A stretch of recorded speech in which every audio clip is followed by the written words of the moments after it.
5, 4, 3, 2, 1, 0. All engine running.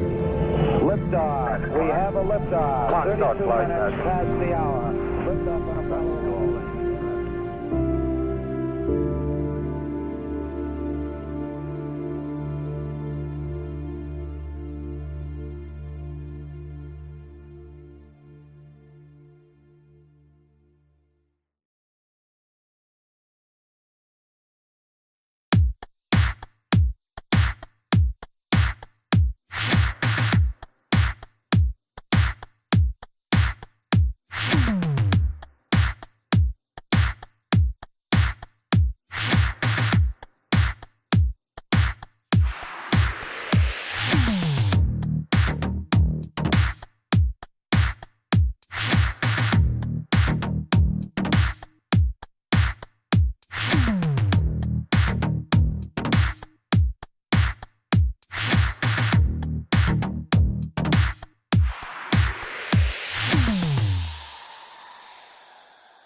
Hello?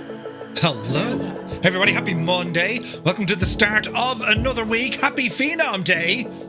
Right, it's all happening now, and you join us here for part 4 of our Earth to the Moon series. Tonight, well, we're here in Australia, and we're going to learn about the global support. We've learned so far about the rockets and the technology, then we learned about the astronauts, the training, then we spent some time learning about the engineering, building, designing the spacecraft, and now we're going to look at the global support. NASA were faced with a massive problem.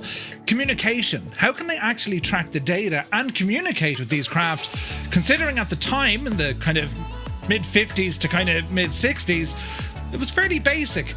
So they had to come up with a plan. So we find ourselves here in Australia, one of several countries that actually did amazing things when it came to supporting this deep space network. We're going to learn a bit about that tonight, and the S-band transceiver, right? And we're going to be visiting Parkes Observatory. Now, anyone who's watched The Dish, it's a great movie if you ever watched The Dish, and well, that's what we're doing tonight. So we're going to start off here in the newly released Phenom 300E. Some questions and head scratching. The Microsoft Marketplace bean counters. God love them. But yeah, there's a bit of head scratching on the prices, but it is what it is. I'm sure we'll find out. We'll ask, hey, what's the deal? You know. But yes, if you're all newly owners, if you're new owners of the Phenom, well, we'll get you covered here this evening as we will prepare the aircraft. We're going to be flying out of Shellharbour, just south of Sydney. We're going to head to Bathurst for our first stop, home, of course, of the infamous racetrack. And from Bathurst, then it's over to Parkes Airport. And from there, we're going to jump into the Huey, the UH-1H helicopter from Taog's Hangar. And then we're going to fly out to where the observatory is, check it all out, and then return. It is a night of things and stuff. So I'd like to welcome you all in. Hope you had a great day and your weekend. We had an awesome stream yesterday, and again a shout out to FS Reborn, to Raoul for letting us showcase the aircraft, and I have to say I was taken back. How do you say that? So many wonderful, really nice comments in our Discord today. Thank you very, very much indeed. These are very good. Yes, yesterday marked our 1 year anniversary of being a full-time Egypt.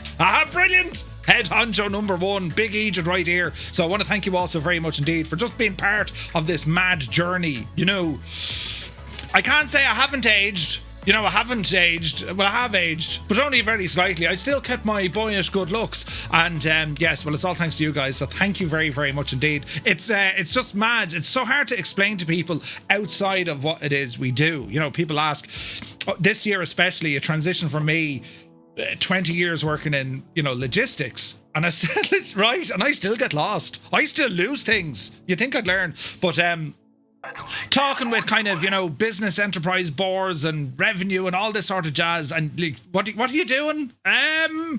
Well, this is what and it's very hard to explain, you see. But we get it, right? But not many other people do. They all have the same sort of answer. They're just like, they all have the same sort of answer. They just kind of go, oh, yeah. It makes total sense. And give out, shag off with that shagging button, will you? Jesus. But anyway, welcome in, friends. It's great to see you. And we're sure we'll see who's here, will we? Yes. We'll start. Yesterday was so very busy. It was great. Massive turnout yesterday. It was absolutely bananas. So, yes, we will. We're back to normal. It's just us now. So we'll ramble in and say hello and catch up with people. And let me know in the chat as we're starting off, guys, who has purchased the Phenom. One's in chat if you got it. If you didn't get it, say now. But if you just picked up the...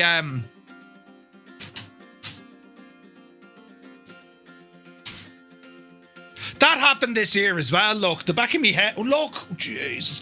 I started losing an awful lot at the back of the head. Right. It'll be grand. It's grand. I wear hats. Give us me lovely hats, and I'm all dressed in the latest fashions from head to toe. Oh yeah, the underpants lineup is coming soon, by the way, lads. Keep an eye out for that.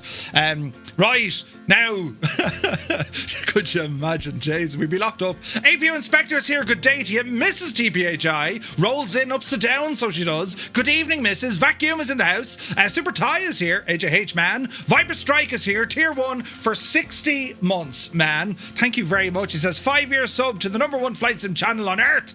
Love Murph and the community. Viper, you're very kind. Thank you very, very much indeed. And dude, here's to another year. Another year, right? Fierce Wolf looking fierce and wolfy. Good evening. Mac Vision's in the house. Killswitch, how are you, buddy? Chalks is here. Good to see you, buddy. Mr. TPHI, what a phenomenal day. Indeed. Mrs. TPHI has watched for 190 streams in a row. Thank you very, very much indeed, Mrs. DK Funfly is here. Malky Mac, good evening. Tarnish Mossman, good evening. Eamon 1973.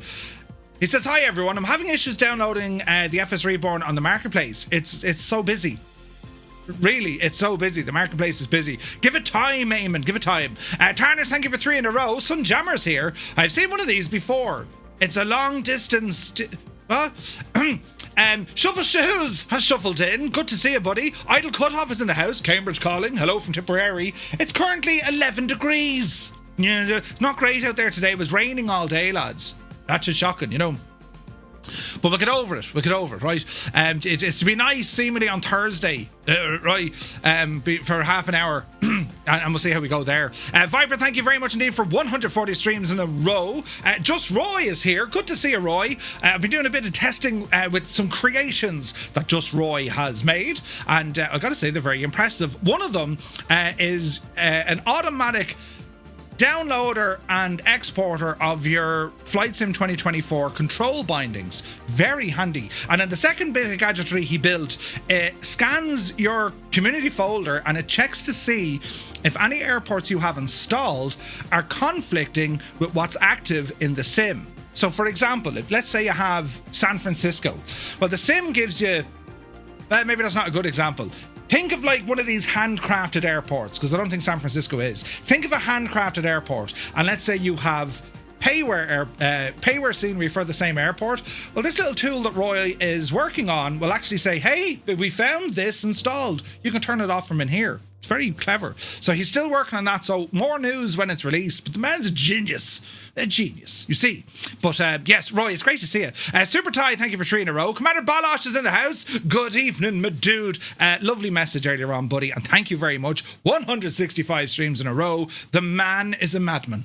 And thank you very much. Malky's here for 90 in a row. Beat the Janie. Thank you very much. Angry B is here. Good evening. Lucky Bo, good evening. The snow ripped off the chimney on your shop. What? Jesus. Captain Gaiman is here. Good to see you. Welcome in, buddy. Lucky Bo. Snow ripped off the chimney. That's crazy. CP65, good evening. Spitfire RF 100 has rambled into the chat. Good evening to you, buddy. Alson is here. Welcome in. The Impossible Face. Thank you very, very much indeed. Good to see you, bud. Balut is here for 56 months with a Prime subscription. Balut, thank you very, very much indeed. For 55 of those months, I was calling you Billouette. Thank you, and for putting up with me. Gibbo Ireland is in the chat. Good to see you, man. Hope you're well. And flat out and also relaxing all at the same time. I must send you on another photo, Gibbo, of the garden. Jay's be impressed, but I'll show it after, you don't rope me into any work. Next year, look what I did. Yeah, right. But welcome in. Willow, how much is here? Good evening. Mr. TPHI says, today would have been my 400th stream watch streak if I watched 400 times in a row. Right. Good evening, Mr. TPHI. Cornwolf, good to see you, buddy. Mr. TPHI, my thoughts exactly. She gave the smack in the head, eyes rolled back, and, emote. Norse Viking is here, good evening. The Boise is in the house, listening in whilst driving tonight. Well, good evening. Welcome to Longwave Radio, Atlantic 252. Just remember come on, yous do. They used to play all the tunes, in the night Army Toe in the late 1990s. Old veteran is here, trying to keep up with all the FSR 300 general chat. Crazy talk. How's everyone's Monday? Crazy busy weekend with me with the cadets, and just now recovering, but it was a great weekend nonetheless. Scott, great to see you, buddy, and you're very welcome back. Alberto's in the chat. Good to see you. Mr. TPHI says to his wife, don't you roll your eyes at me or shake your head. And the response, I just did. Shots fired. Now, Cornwolf says, slightly related, I managed to watch Hail Mary last night and it was really good. I haven't heard it. Mugan is here. Good evening. Hope everyone is doing great. Absolutely. North Coast Mike, good evening. Stu Snape is here. Happy 1 year. Now you're full time. I see your face more than my wife. Right. I mean, it makes you appreciate the other things in life, Stu. Doesn't it? Brilliant. It's good to see you, bud, and you're very welcome in. Creo is here. A very good evening to all in County Mayo. Creo, hope you're well, buddy. Strap21, hola. Heisenberg has rambled aboard. Good to see you, buddy, and a very happy Monday to you. Cracker is here for 135 streams in a row. Thank you very, very much indeed, bud. Scott says, Murph, there are folks giving out to you about your landing last night and wondering if it was the aircraft or you. I thought I did an alright landing. Sorted. DeRuiter, good evening. Norse Viking is here. 8 months, buddy. Thank you very, very much indeed. Lads, the support tonight is unbelievable. Thank you very much. Devilfly, good afternoon. From Southern California. Ooh, nice. Hello from Tipperary. Uniform Goose, good day, Goose. Welcome in, buddy. Now let me see. Saying nothing, says Angry Bee. Right. Cornwolf, 20 in a row, buddy. Thank you very much indeed. Flipper Alloy is here. Welcome in. Where's this now? Dennis C, good evening. I hope you're keeping well. Daddy Plump is here. Welcome aboard. Malky Mac and Gibbo pressing buttons. Shag off. Stick Figure. Welcome in. Sumner's in the house. Tier 1 for 9 months. Naples, Florida calling. Hello from Tipperary. Thank you very much indeed, Sumner. Hope you're well, mate. Or boyish small hands. Wished. Lost in translation, Mr. GPHI. You're Canadian. It's very hard to understand fluent Canadian. Right. Now, add in 1 year you didn't break. Wait. And in 1 year you didn't break a thing. Yes. Nothing broken at all, Cornwolf. Indeed. Right. Memphis Ton is here. Good to see you, man. I can't see it on the marketplace. You can do a search for FS Reborn. It should appear. Sir Camsalot, my dude from Agoshlon Nua, you're very welcome in. Daddy Plump is here. Oh, is that so? The year's flown by. You've kept the good looks. The hair, that's another question. Thank you, Daddy Plum. Thank you. Now, let me see. Right, people who bought the aircraft already. Idle Cutoff, Mac. Dazza, good to see you, Dazza. Norse Viking, Mr. Big Britches, Fierce Wolf. Retriever Neil, welcome in. Willow How Much grabbed it. Daddy Plump, Restoring grabbed it. Wolf is waiting for the end of the month. Hermit Something's here. Good afternoon to Boston. Welcome in, buddy. Hopefully, they won't run out of Phenoms by the time I get home late tonight. Ooh, don't worry, they've stocked many. Chunky Flyers here, welcome in. Flyer10 says, evening. If only the Phenom had been out an hour or two earlier, I might have been able to bring it. Bought it for the model matching. Ooh, nice. Yes, I need to know, can it fly inverted? Ooh, probably not. Well, I mean, why are you even asking these questions? You fly aircraft that are not capable of flying upside down. Upside down. You have this kind of, skill. We don't know what it is. We can't explain it. We just watch in awe and sheer panic. Right, do you know? Rain is here, good evening. Hope you're well. Toto2495, a very good evening to you and to Mrs. Toto, who I shan't ever forget to say hello to on these our joyous occasion streams. I hope you're both keeping well and, well, a great start to the week. And, yeah, LG Dan is here. Keane Lafford, care is calling. Good day to you, sir. Hope you're well, Keane. It flies inverted. I've tested it already. Oh, really? Captain McCoy is here. Welcome aboard. FSR are breaking the Microsoft servers. Honestly, that's what it looks like. Belbro, he says, never mind, Murph. On a well-used road, there's no grass growing. Wait, what? Hello, and congrats on the 1 year. Thank you very much indeed. Good to see you, mate. And, well, happy Monday. Steve is here from Chicago. Good day from Tipperary, Steve. Hope you're having a good one. 32 degrees Celsius, Mr. TPHI says. Really?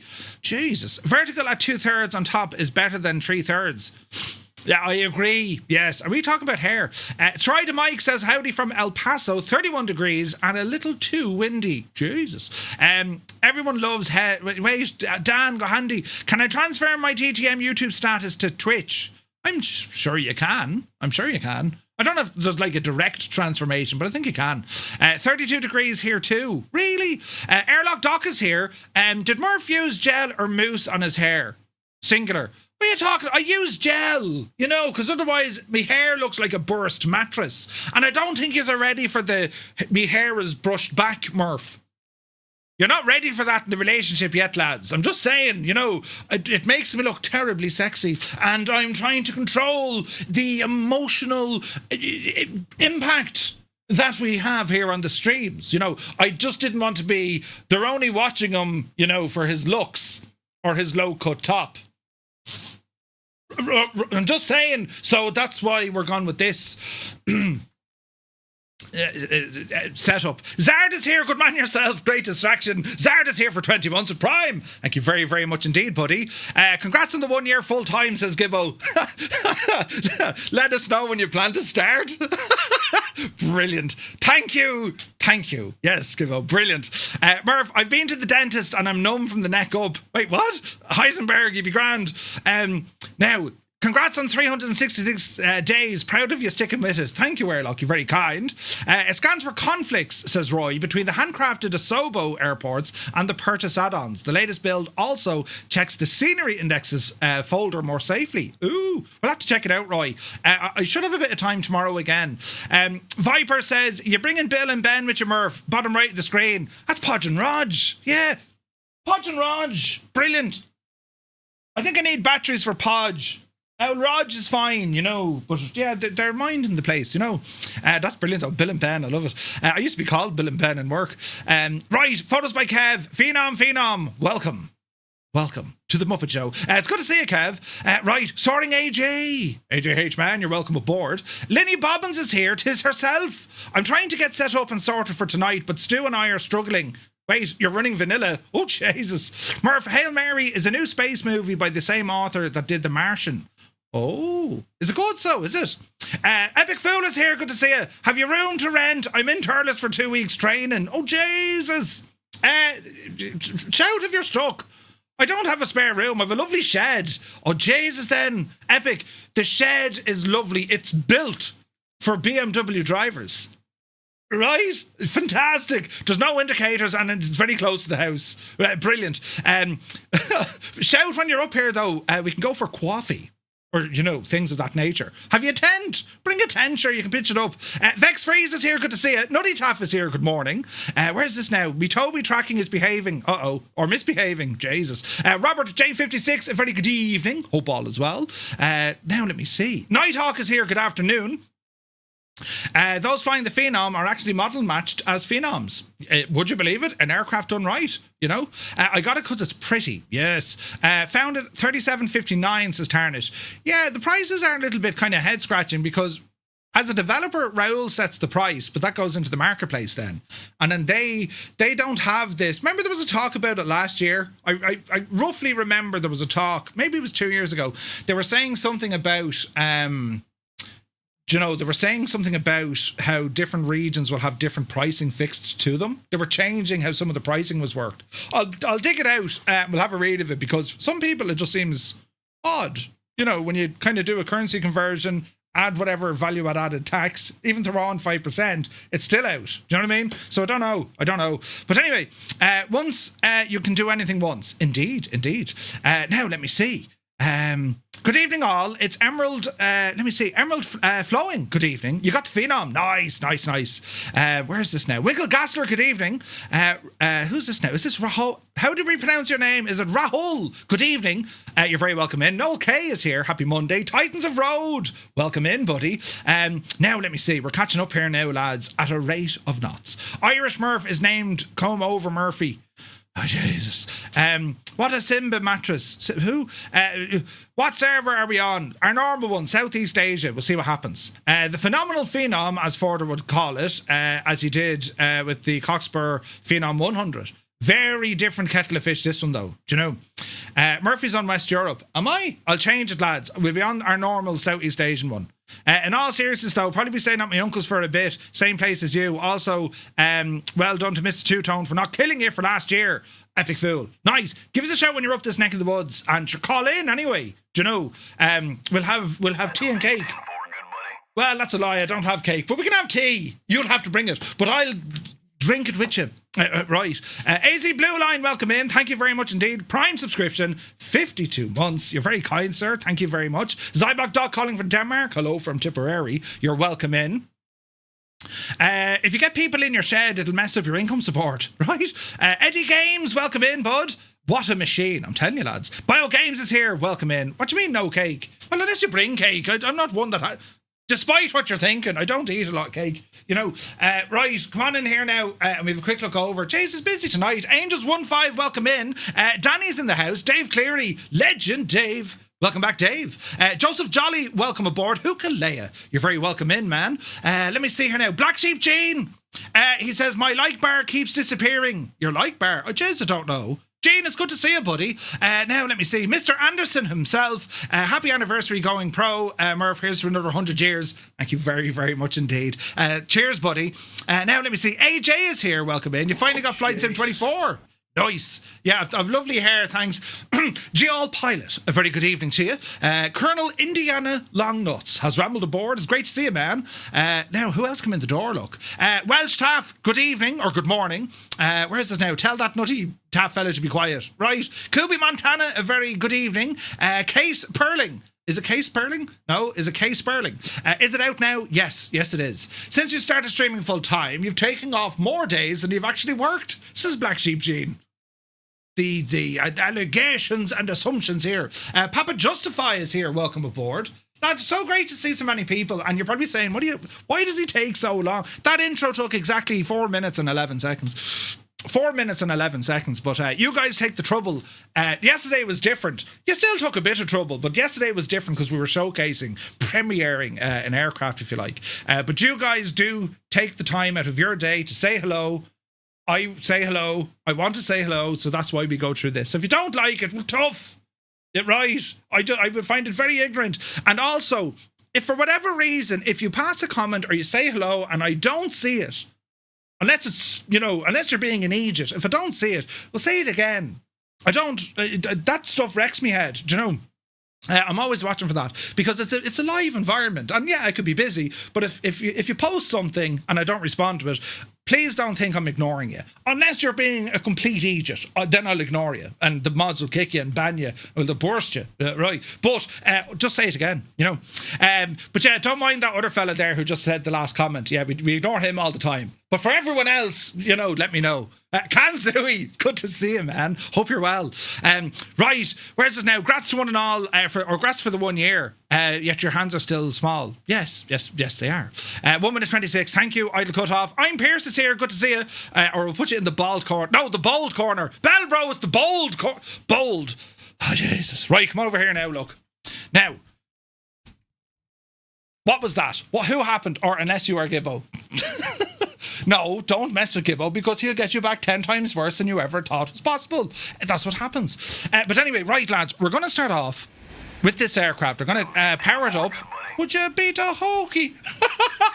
There's two things after happening that are brilliant. First, Dougal McTavish has subscribed for 63 months. What in the name of all that is names is he still doing here?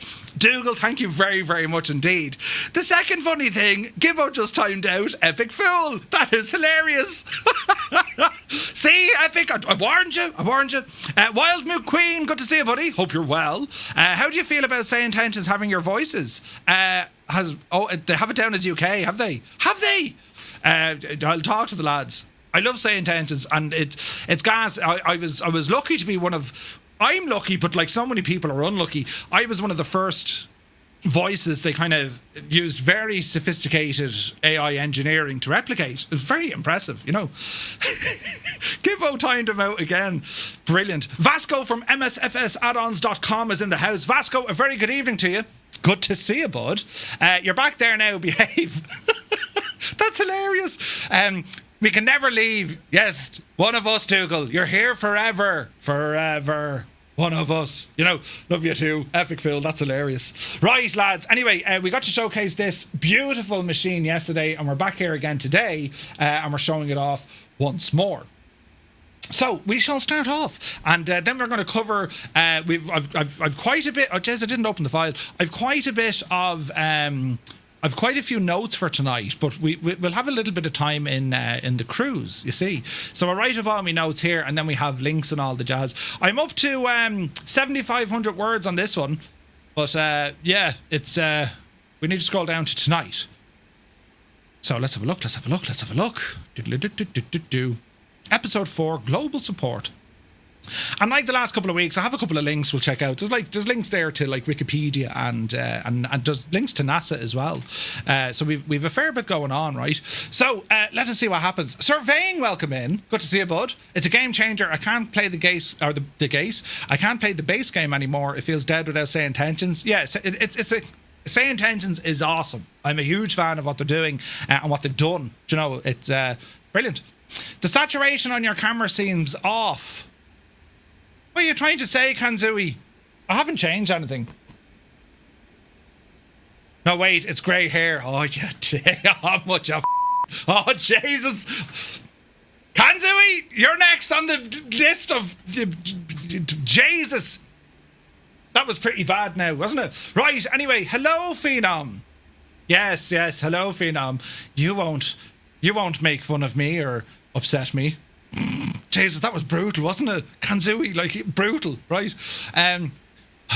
You can't go doing things like that to a streamer. Yeah, brutal, wasn't it?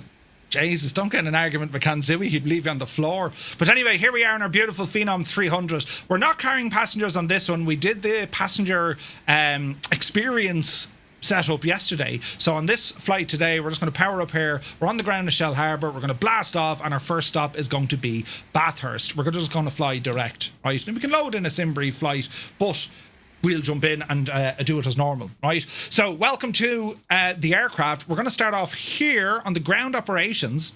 It's the first thing we do. Pitot covers, chocks, landing gear pin, engine covers, and we have our GPU all available there as well, right? Going to remove the engine covers, the landing gear pin, and the pitot covers. Now, we can do that manually, walking around the aircraft, right? Or we can just do it from in here.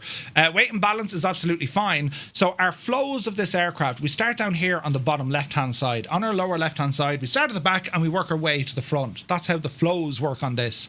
And the first button we're looking for here is the IFE Refreshment Centre. This is your in-flight entertainment and refreshment centre. If you forget to turn that on and your passengers come in, well...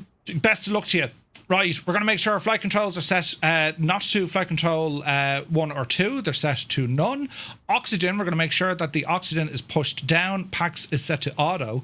Then we have our electrical panel here. So we're going to activate battery 1 and 2. Before we do that, just make sure that the landing gear is in the down position and the flap handle is in the up position. All is looking good. Battery 1, battery 2. And we're going to wait for our screens to start turning on. We've already connected our ground power unit, so we can see this white light here that says available. All right. Echo 19, my dude. Thank you very much indeed. It's been 15 months. What a year it's been. Tyler, thank you very, very much indeed. Tyler, are you going to Expo? I keep asking and then I forget, are you or not? Hopefully you are. Thank you very much indeed for that support, buddy. I very much appreciate it. Right, so we do have electrical power. We're going to turn that on. We're going to hit the lower right-hand corner of our main screen here. And now these two little screens can control these two screens. And then we have an option to, push them left or right if we want. All right. So the very first thing I'm going to do, I'm going to go into my aircraft systems. I want my status here. And on the right-hand side, I want to show my electrical system first. Very quick look, right? Buttons are happening. Emerald, thank you so very much indeed for your Prime subscription. Cheers, man. Very kind, very kind. Boot527, yes. You think you'd be exhibiting a hangover. That's what I'm after flicking me eye with me. Jay, give out, these need a health warning. What do you call these things in a hoodie? It's not rope. Is it a lace? What is the correct terminology for these on hoodies? Toggles? I'm after getting a toggle into me glasses. A drawstring. But they don't really draw. And what did they toggle? You call them a pain in the... Well, no, but I like them and all, but laces. Okay. Listen, whatever they are, they're dangerous, right? Flyboy Dyer, welcome in. Right, so we can see here, GPU is connected. That's powering up all of the aircraft. I'm happy enough there. Generators are off. We'll go and fix all this now in a moment. We're going to change over to our ECS. That's our environmental control system. And we can see so far, it's quite warm. We got 23 degrees inside the cabin. We got 30 degrees inside the cockpit. So yes, we're on ground power. We could turn on our air conditioning unit. That's the VCS. We got to make sure we turn it off during engine startup. So to continue on with our flows, we're going to come down here. Electrical gens can go to auto. Pneumatics come on, right? And then we come on up here to the big screen. Our fuel pumps go to auto. And our hydraulic pumps turned on. Then we have our seatbelts. Our emergency locating transponder is set to armed. We can test it. No, that's on, Murph. We can test it, and then we leave it on armed. Pusher, don't worry about that for the moment. Windshield heating and ADS, leave them alone. All right. We now come up to our overhead, and we'll arm the emergency lighting. Nav lights come on. And we're inspection lights if you want. They're like your wing lights, right? Eye pokers, stringy bits, the danglers, cat playthings, all very accurate. Yes. Right. So we're looking good here now. It is giving us a CAS warning to say GPU is connected, and on the screen it says, well, the passenger door is open. That's quite okay. So we can close that passenger door now. We're also going to remove the chocks. So our systems left-hand side are looking good. So we want to initialize the airplane. Jesus, we want to initialize the aircraft. So to do this, we're going to come down here and we're going to go to Utilities, Initialization. And it's from here we'll go through all our quick tests. So voice recorder, we're going to start testing this. This is pretty much automatic. We also have an annunciator and CAS system to test. So things like smoke detection. Boop, boop, boop. Fire. Fire. Engine fire test. Fire. Stall protection and ice protection. We can also check the annunciators. What you're looking for is a number of different lights. All right. Now, again, we can use the emergency battery supply or the emergency electrical supply. To do that, we can bypass the batteries because we're on ground power mode. So we would come down here to the isolator switch. We would press this guy in. GPWS, system failure. And that's how you turn everything off. Jesus, Murphy. Turn it back on. GPWS available. And there's all our stuff done. I probably shouldn't have done that until the generators were running. I should have waited for the generators. But anyway, you get the idea. It's an isolator for the two batteries, which you could have an issue, right? Anyway, let's go continue. Our cockpit voice recorder is working, so we'll go next. Next, we have our TAWS system test. That'll do a quick test. TAWS system test. Okay. Or whatever she likes to say. And then we'll do our traffic one. And while we're waiting, we'll come on down here. Engine ignition switches, both are set to auto. Once we're in auto, we're okay. That's just the ignition. Test. Okay. And next we're going to go for traffic. And that'll do a quick traffic test. While we're here, we're going to reset our baro and our directional indicator if we need it. Traffic. System test passed. Lovely. Now we're going to go to the thrust rating. So outside air temperature, it is 21 degrees. So we'll type in 21 degrees, we'll enter, and we're going to send this data into the computer on the aircraft. That's all to do with our FADEC starting up, and also think of it like your thrust limiter. That's how all that works, all right? So data has been accepted. Next then we have our flight plan, our origin. We're currently on the ground at YS. HL, is it? HL. And we're going to go, a destination here is going to be YBTH. So we go YBTH. Beautiful sounds of jets taking off. Bathurst. So in terms of the runway that we want, depending on the weather, I'm thinking runway 34. And we do have some say intentions here as well, because our flight is powered by say intentions using Groupie. And yeah, I forgot to press the button there. Muse fan is here. Good to see you. You're not late at all. Flying Trits, good evening. Welcome in, buddy. Stringy bits. We'll go with that. Yeah. Stringy bits. I like that too. Right, let's have a quick look over here. Do we have an ATIS 120.35? Formation November 1900 Zulu. Arriving and departing runways 26, 34. Let's go with runway 34. So we're going to select our runway. It's going to be runway 34. And we're going to OK all of this. OK all of that. Empty weight, aircraft loading, fuel, fob sync. That's our fuel on board. Next up is going to be our weather. It's going to be runway. That's okay. Takeoff configuration. Takeoff flaps are set for 2. Roger. And next thing we're going to set our takeoff speeds. And we will accept the initialization. Aircraft is set up. Now we're going to go for a start. All right. So what time do I have set? Current time I've set in the sim 15:18 local. And I've gone with... I think it's just kind of it's a default weather preset, so 15:18. All right, so runway 34 is what we're after. I'm happy enough now. Quick check outside. Security cones, we're going to remove those. We don't want them getting shucked into the engine. And now we're going to go for start on the aircraft engine. We start engine number 2 first. That'll give us power into our air conditioning unit. All right, so if we have a quick look over here, this is looking at our weight and balance page. I'm going to come over and give this the status page so we can see what's happening with hydraulic pressure and all the jazz. So we're going to engine 2 to run. Give it a moment. And now we're going to press and hold for 2 seconds. 1, 2. And from here, we monitor ignition. So we're looking for ITT. ADSs are okay.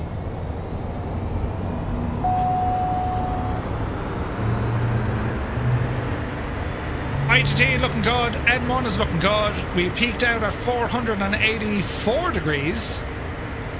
And that's a good start on our right-hand side. Lovely job. Right, next job now, we're going to disconnect from our ground power.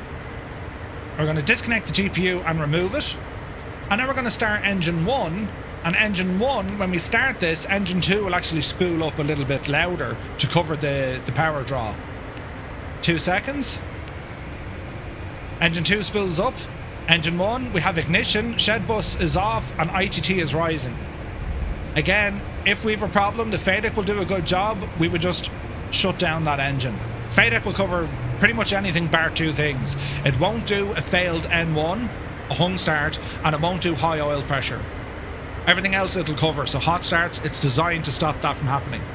Unless you do something stupid as in adverse wind and all this jazz. Okay, so we've got a good start on both engines. That's looking good, and we'll continue on now with our flows. So our ADS probes go to auto. Everything over here on the left hand side is good. Quick check on everything down here on our lower panel. We're looking good. Center, we're looking good. We can test all these, the speed brakes. We can also go down through all our various trims. It's not going to be happy with our trim in the current position, but we'll worry about that now in a moment. Advisory coming in, the bleed air system, that's quite okay. I will now turn on our air conditioning, so we're going to go from off to auto, and our ECS is going to go to both. That's our pressurization. We're going to flick this to automatic, and we can see our fans. And we're going to keep the temperature cool because we know it's warm in here. If we go to our info screen and have a look at our ECS, we can now see that we have a new set point of 15 and 15. Once we have sufficient air, because at the moment we only have ram air, that'll start cooling down the cabin. Pretty awesome, right? Now see this screen here, I'm going to change this guy because I wanted to display something else. So if you come down here to the Garmin unit, move your cursor until you have like a right arrow. And you'll see the way this purple highlight has moved from this screen over to that screen. Well, that means we can now interact and put something on that screen.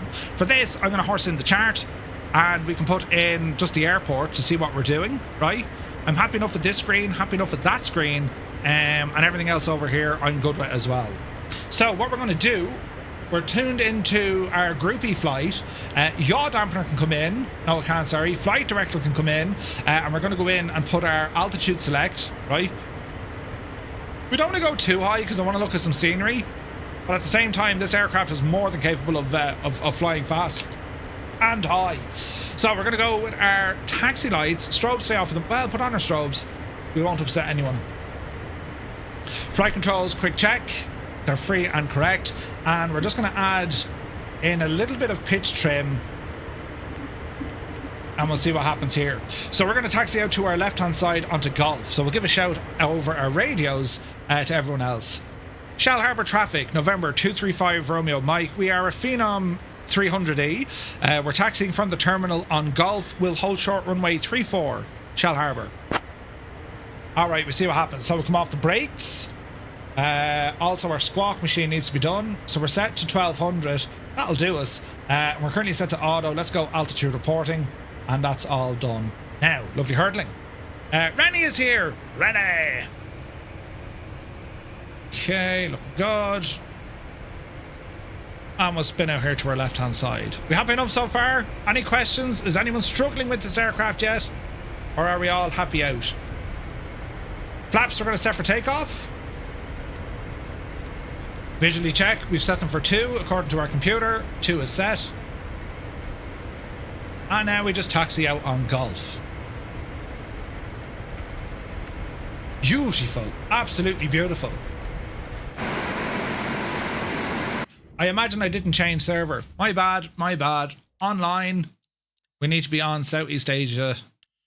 My mistake, lads. Give it a moment, it'll reload. And we shall see what happens. Easy now. Our V-speeds are in.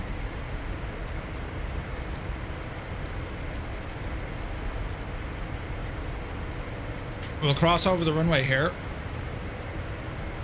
The avionics should be familiar enough for anyone that's flown stock citations. Yeah, Malky, yeah, 100%. There's a Mr. TPHI starting to appear upside down. And we'll see how the L stutters go tonight. Hopefully we don't get many. Hopefully we don't get many, but sure, look, you wouldn't know what'll happen, lads. It's a very pretty jet, isn't it? Like, isn't it gorgeous?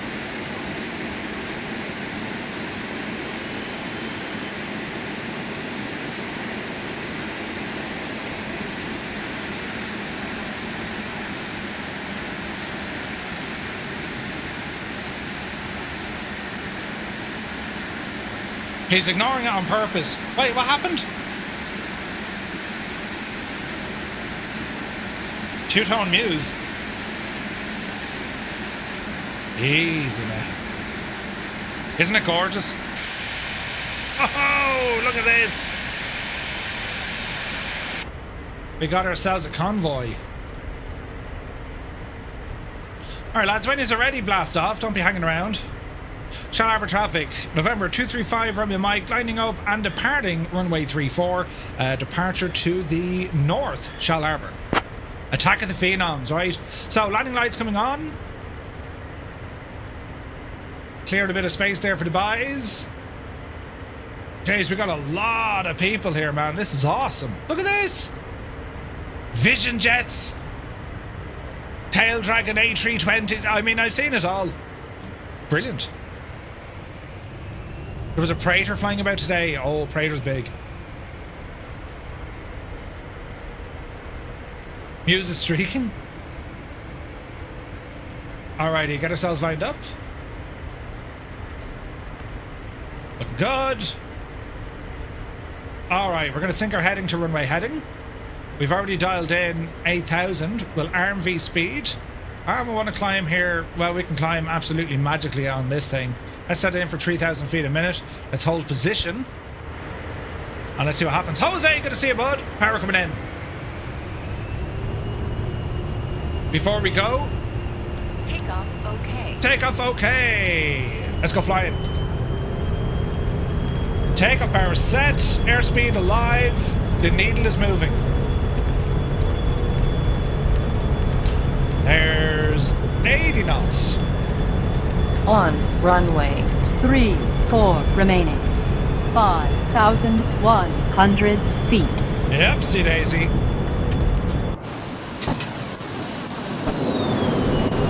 Oh, heck yeah. Okay, speed, good. Rate of climb, good. Gears up. Flaps 1. Nice smooth climb out. Little bit of pitch trim, just keep us going. Watch your speed with our flaps. Easy. Okay, flaps fully in. 160, nice controlled.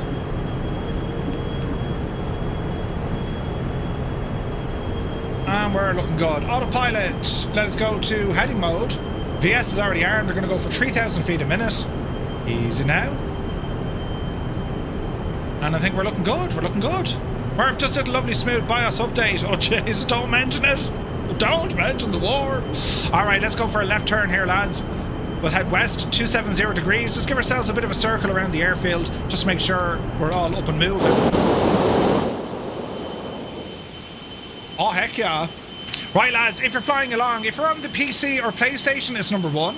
If you're on the Xbox or PlayStation, it's number 1. If you're on the PC, it's number 2. If you're using Say Intentions with us, it's number 3. And for everyone else, if you're only delighted that we now have a Phenom, well, you press number 4.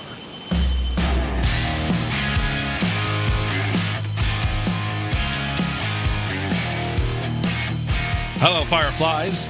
Welcome to the Flying Circus. We live stream Monday to Friday, 1900 Zulu time, right here.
All right. We're doing well. We're doing well. We're after being intercepted by a Navy jet. Evasive action. Quick, run away, run away. Jesus. Super Tie has 1.3 million channel points. Jesus. I mean, with that amount of points, Super Tie, I'm just saying you can cause an awful lot of trouble. Congrats, Muse, on your 100 stream streak. Muse has done 100 streaks. 19 in PC, 32 happy about the Phenom, 189 passengers plus a Murph. Who's ignoring Muse van? You missed 5 people trying to tell you. What? Where did it say that? Trim. Muse fan. What? Hang on. I'm going back. Oh wait, look! Ladies and gentlemen, boys and girls, Muse fan. Currently on a 100 stream streak. Muse. Jesus is brilliant. I take it all back. Well done, Muse. Jesus. Didn't see it at all. Sorry, Muse. Oh dear. Right. Let's hang a left here. Dreamy, sleepy, nighty, snoozy snooze. Well, hello there. CP, good man, turn off the lights. Chris Van Halen, good evening. We just learned he only listens to Stu. I didn't see it, and I went back, look. Listen, right, it could have happened to anyone, right? To be fair, I would have read it, but he was late. I'm only messing, Muse. We love you, really. No, come on. You're a great crack. Red Dragon, welcome in. Haven't flown the sim for about 2 years now. Seeing planes as good as this makes me think now's the time. Now is the time to get back, buddy. The sim has not been the same without your Red Dragon. Sim Famous, welcome in, buddy. Love the channel. Fabulous energy. Have a great trip. Thank you very much indeed. 98 Vulcan, welcome aboard. Muse fan says, shock and carry on all together. Listen, right? 'Tis grand. It's all under control, Muse. Don't you worry. Don't you worry. Right, 8,000 feet, speed 2, and we'll see what happens here, right? So we'll see what happens. Now we can go nav mode. FMS, so that should be armed now, I hope. And we'll see what the crack is here now in a minute. This screen here, we can change this puppy now, and we can go to map, just to see what we're doing. We'll pick up that magenta line. I still haven't figured out how to turn off the VSD. Does anyone know? Utilities. Setup. Avionics. System. Time format. Let's just see. Flight director. Com spacing. Nearest runway. To look at this big Aegis. Alerts. Units. MFD fields. I don't see the option to turn off VSD. Do you? Does anyone know how to turn off VSD? No? No? No? Okay. MFD fields. Yeah, no, I went looking. Not in there at all. He'd see messages if it was on a name badge, like that woman was wearing an Expo. Shut up, Kane. Brilliant. Right, we're on our way to our first stop of the night. It's up to Bathurst. Yes. And, well, let's have an owl Ganther here. So, global support. Wait till you hear this, right? So, one of the biggest engineering problems of the Apollo program had nothing to do with rockets, astronauts, or indeed the lunar landings. It was communication. Getting to the moon was one challenge. Remaining in contact with a spacecraft nearly 400,000 kilometers away was a very different challenge. The average distance between Earth and the moon, roughly 385,000 kilometers, the distance introduced enormous technical problems. During the earlier Mercury and Gemini programs, NASA had already learned about difficult spacecraft tracking could be, or how difficult tracking spacecraft could be. Those missions remained in Earth orbit, relatively close to the planet, and even then, communication blackouts were common as spacecraft passed over the horizon. For Apollo, they had to change all of that. What they needed? Continuous voice communication. They needed telemetry, spacecraft tracking, biomedical monitoring, navigation aids, command uplinks, and even live television. And while astronauts travelled hundreds of thousands of kilometres away from the Earth, a moving target, as it were, right? FMS is picked up. We're now following our magenta line. Super duper. The biggest issue was Earth itself. Earth rotates, as we know, once every 24 hours, meaning a ground antenna can only see a spacecraft for a limited period during the planet literally turns the station away from the target. Even the most powerful dish on Earth becomes useless once the moon disappears below the horizon. Grizzle! Grizzle has raided us with a raiding party of raiders. Welcome in. Hope you had a great stream, bud. Lads, you're most welcome. Grizzle was in a TBM today, and we are very welcome aboard. We've just rambled here. We're in the Phenom, released today if you want to grab it on the marketplace, and we're carrying on with our Monday night series. It's called From Earth to the Moon. We're basically following the story of from Apollo to Artemis, learning all cool stuff about NASA and the Irish Space Agency, of course. Right, so it's, you know, it's not botting. Wait, it's not boring. Did you try to say boring? But welcome in, lads. Hope you had a great stream. Grizzle, thank you very much indeed, buddy, for the raid and the support. It was grand. We picked up the Phenom. Quick checkout. Full flight tomorrow. Grizzle, do you know how to put in your custom logo livery thingy? Hang on, stand by. You'll see it on the video I did yesterday, right? But I've just sent you the instructions. Now have a cup of tea as you read through the instructions. But that follow them and you'll be laughing, right? Captain Gaming, hope you're well, bud. Welcome in. I saw a cool plane this week. What did you see? What did you see? Right, so to our raiders, welcome in, lads, and you're very welcome. And I'll keep talking like I know stuff. So even the most powerful dish on Earth becomes useless once the moon disappears below the horizon. So it meant NASA had, well, they had to get real with the situation. If NASA relied on only one station, well, Apollo spacecraft would repeatedly vanish from contact for hours at a time. That couldn't happen. So mission control needed constant awareness of where the aircraft was, the health of the spacecraft, the oxygen levels, fuel state, trajectory, all of this stuff, right? Andy, thank you very much for the follow. If something failed during translunar flight, lunar orbit insertion, or ascent from the moon, delays or blackouts could become fatal. The older radar systems used during Mercury and Gemini also struggled with lunar distances. The systems were never designed to transmit high-quality TV or carry large telemetry loads, or even maintain stable communication at 400,000 kilometers away. The signal strength problem was enormous. Radio signals weakened dramatically over distance, and that's before you even worry about any sort of interference, be it from the ozone, be it from solar. All of these issues all had an issue, right? So radio signals, as we know, even we have high frequency, very high frequency, ultra high frequency, right? That's what they were dealing with. By the time Apollo's transmission reached Earth, by the time Apollo transmissions reached Earth, they were unbelievably faint. NASA therefore developed a much more advanced communications architecture. That architecture was made up of giant dish antennas, ultra-sensitive receivers, improved tracking systems, and also a brand new unified S-band communication system.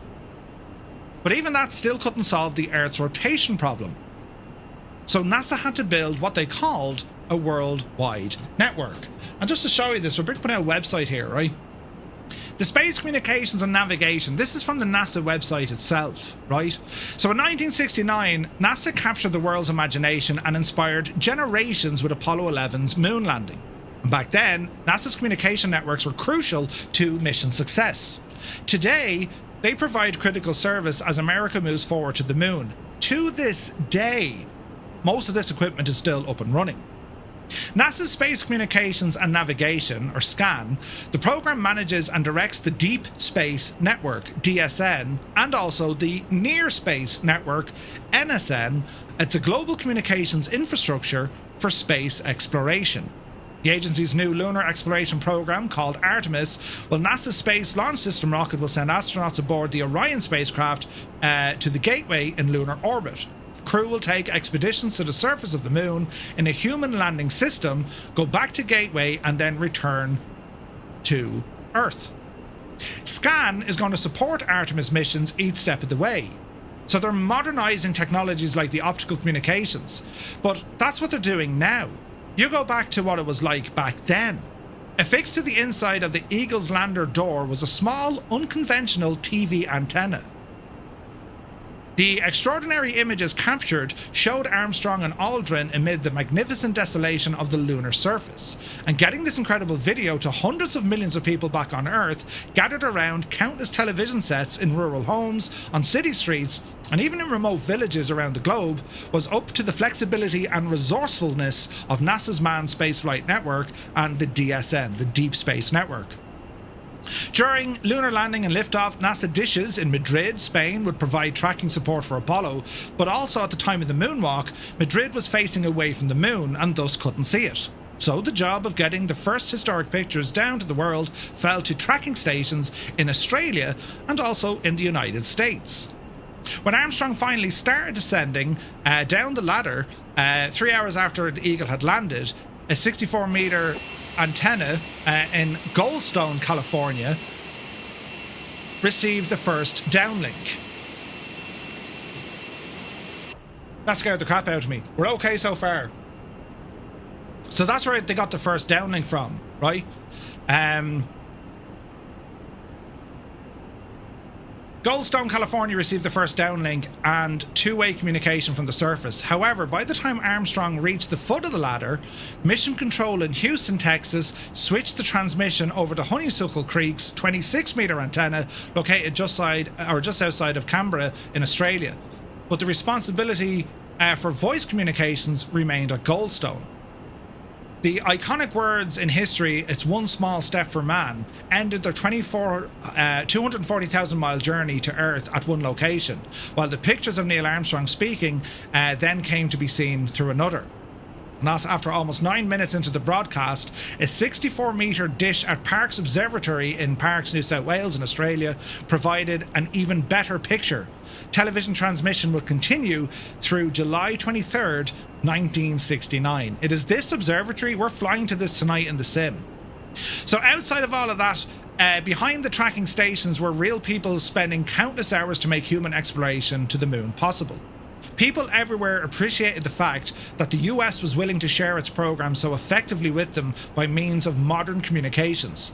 People of many countries have told me personally that they certainly appreciate not only our technology, but also our intent in trying to build a better world through our space experiences. To those of you out there on the network who made all of the electrons go to the right places at the right time, and not only during Apollo 11, I would like to say thank you. And that was from Neil Armstrong. He said that back on the 18th of March, 1972. Pretty cool, right? Pretty cool. So, tracking stations were established across Australia, Spain, Africa, the Pacific Islands, the United States, and even aboard ships at sea. If there was any gaps in the network, they would deploy ships that were able to boost the signal. As Earth rotated, responsibility for communications would hand off from one station to another. One antenna would lose the spacecraft, another would acquire it, then another, and then another. Apollo essentially travelled through a moving chain of radio coverage wrapped around the Earth. Without the global network, the moon landings, it wouldn't have happened. So we're here in Australia tonight, and what we're covering tonight, right? Where is this now? My chat paused. We're going to play golf on the dish as well, right? But isn't it mad when you think about it, right? Apache, thank you very much for 170 in a row. Cheers, bud. Captain Gaiman, Roger, we'll have a look. Australia played an absolutely critical role in the Apollo mission. Not only from the movie The Dish, which I love, it's one of my favourite movies, but we had all these tracking stations. And again, we learned this in episode 1 and 2. During the space race, the American side, the United States, were so open. They were all about linking different teams together and getting the processes correct. The networking, getting folks all over the country and the world working towards one singular project. The Soviets, on the other hand, well, they were very much inward looking, and they wouldn't report on anything unless it actually happened. So, they couldn't call up Australia. Good day, comrade. We want you to set up... Right, could you imagine? It'd be great crank. So Australia, in many ways, Australia became NASA's communication bridge to the moon. Its geographical location made it perfect. Because of Earth's rotation and the moon's position during the Apollo missions, Australian stations... Nighty snoozy snooze. Jesus, Muttley. How are you, Muttley? Good to see you, bud. A 60-metre antenna dish is about the wingspan of a 747. It's nuts, right? But yeah, Australian stations often had the best visibility when US stations could no longer see the spacecraft. The 3 major Australian facilities became especially important: Parkes Observatory, Honeysuckle Creek, and also Carnarvon. Jesus. All right. Homewrecker, good to see you, bud. Welcome in. Muttley's doing well. Great to hear it, man. Great to hear it. So Parkes Observatory, that's where we're heading tonight to check it out. It's an updated POI with the latest Australian update, right? So it sits in New South Wales on a sheep paddock. Would you believe? It's one of the most famous radio telescopes ever built.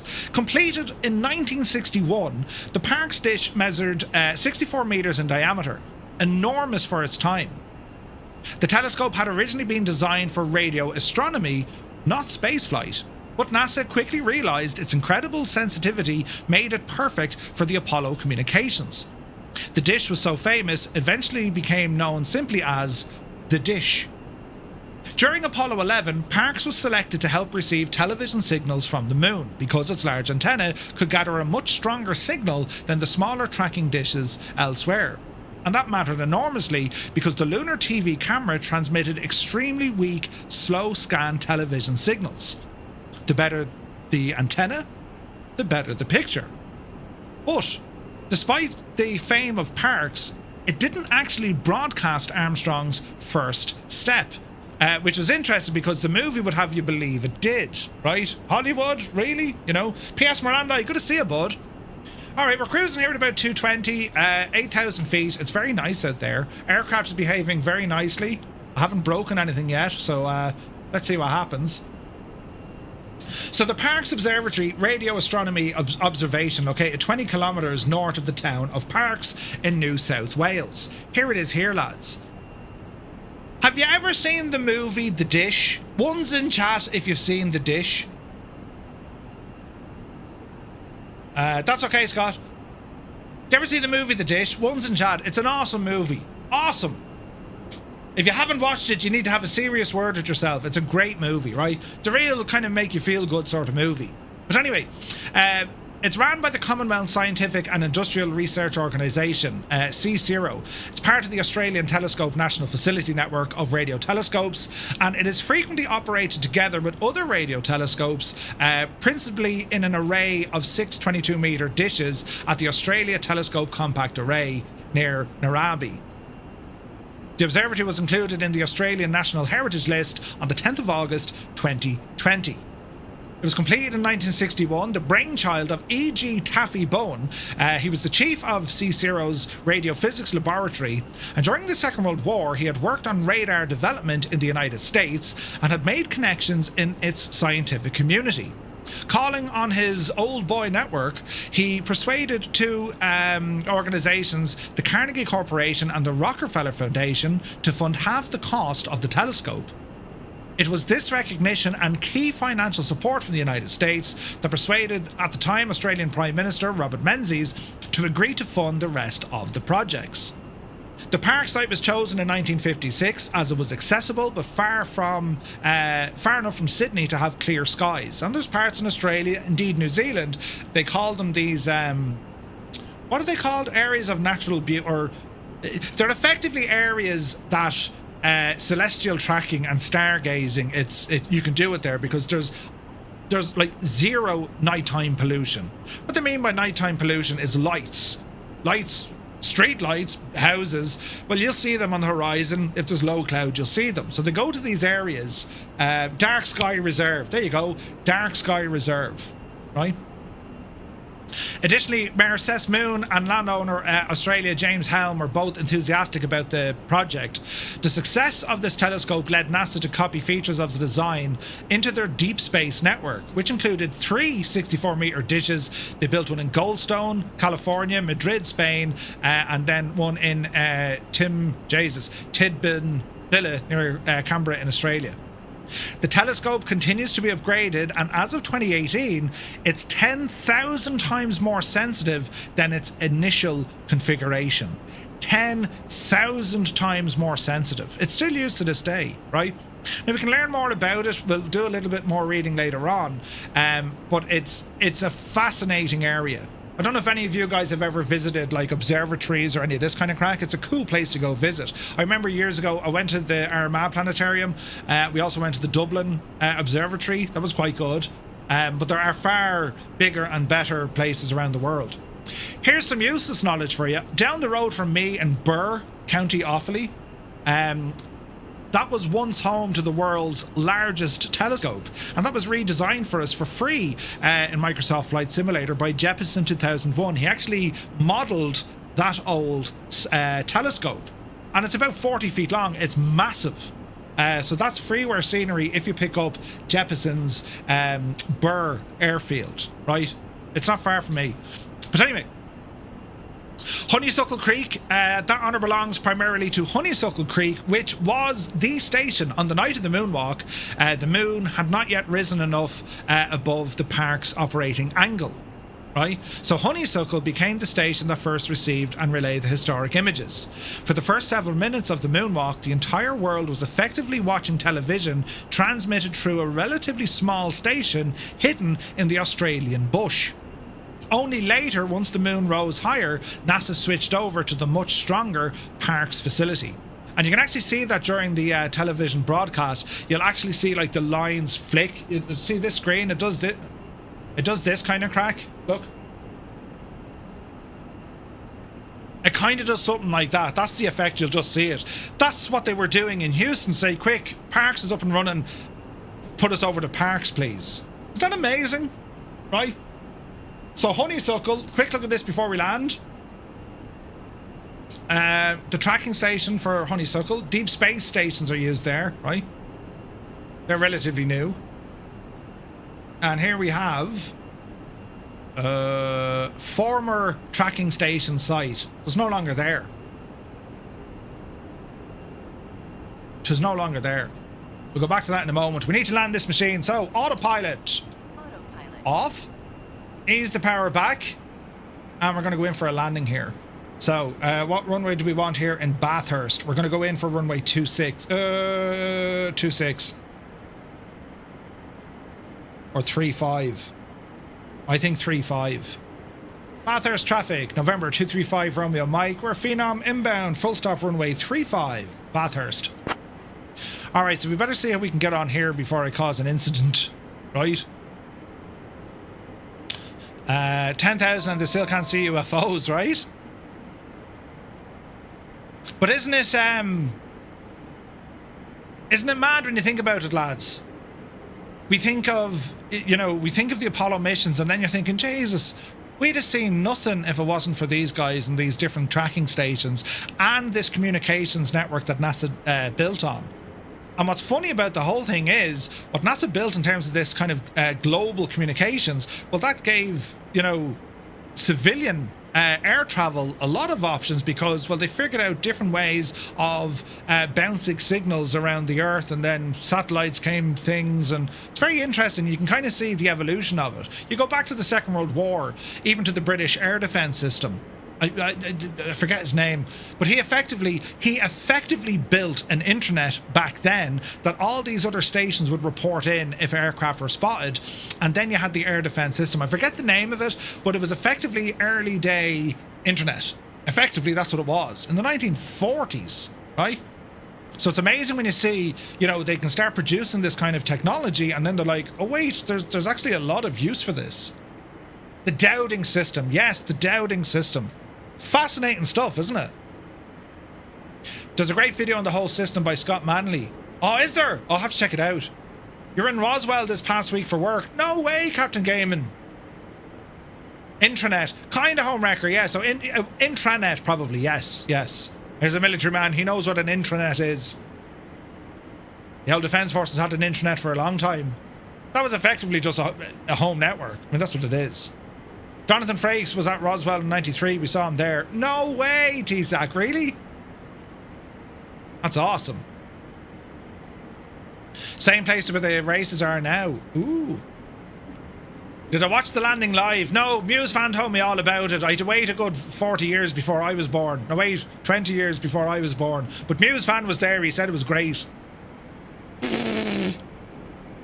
And also, shag off, nutty. Alright, so our speed is coming down nicely. It was top class as Muse, yeah. Sure, Muse fans been to the moon, lads. And Gibbo will verify this. You just wouldn't know what Muse fan has accomplished in his life. Oh, brilliant. Right, easy now. You know what I'm talking about. Brilliant. Right, easy now. Runway 35, that's what we're going for. Speed is dropping down a little bit more. Yaw dampener's still on. We'll have to disengage this now in a moment. Okay, yaw dampener off. Little bit of stutterage coming in, but we'll see how we get on. And Murph was in Rome to capture the history for the channel. He knew Caesar. Me and Caesar, we go way back to Google. Oh, jeez, way back. Brilliant. Captain Gaiman, we're actually talking about doing it before, man. Alright, flaps coming down. B. Carlo, thank you very much indeed. 47 months, dude. Cheers. Emerald, you were 7 then? No way. Do you remember seeing it? Kanzimi says, feel like the next Tesla will have a steering wheel like the one on this bird. Looks very cool. Yes. And by the way, do you see this, right? Holy frame rates, Batman. That yoke, by the way, Verpel are doing one, and you might see more now because we have this. Alright, watch your speed. More flaps. It was the year you were born? Ooh. This plane is so much fun to fly. I don't know what more stressed about flying or keeping the passengers happy. Right? Mountain Man, it's fun, isn't it? Alright, gear down.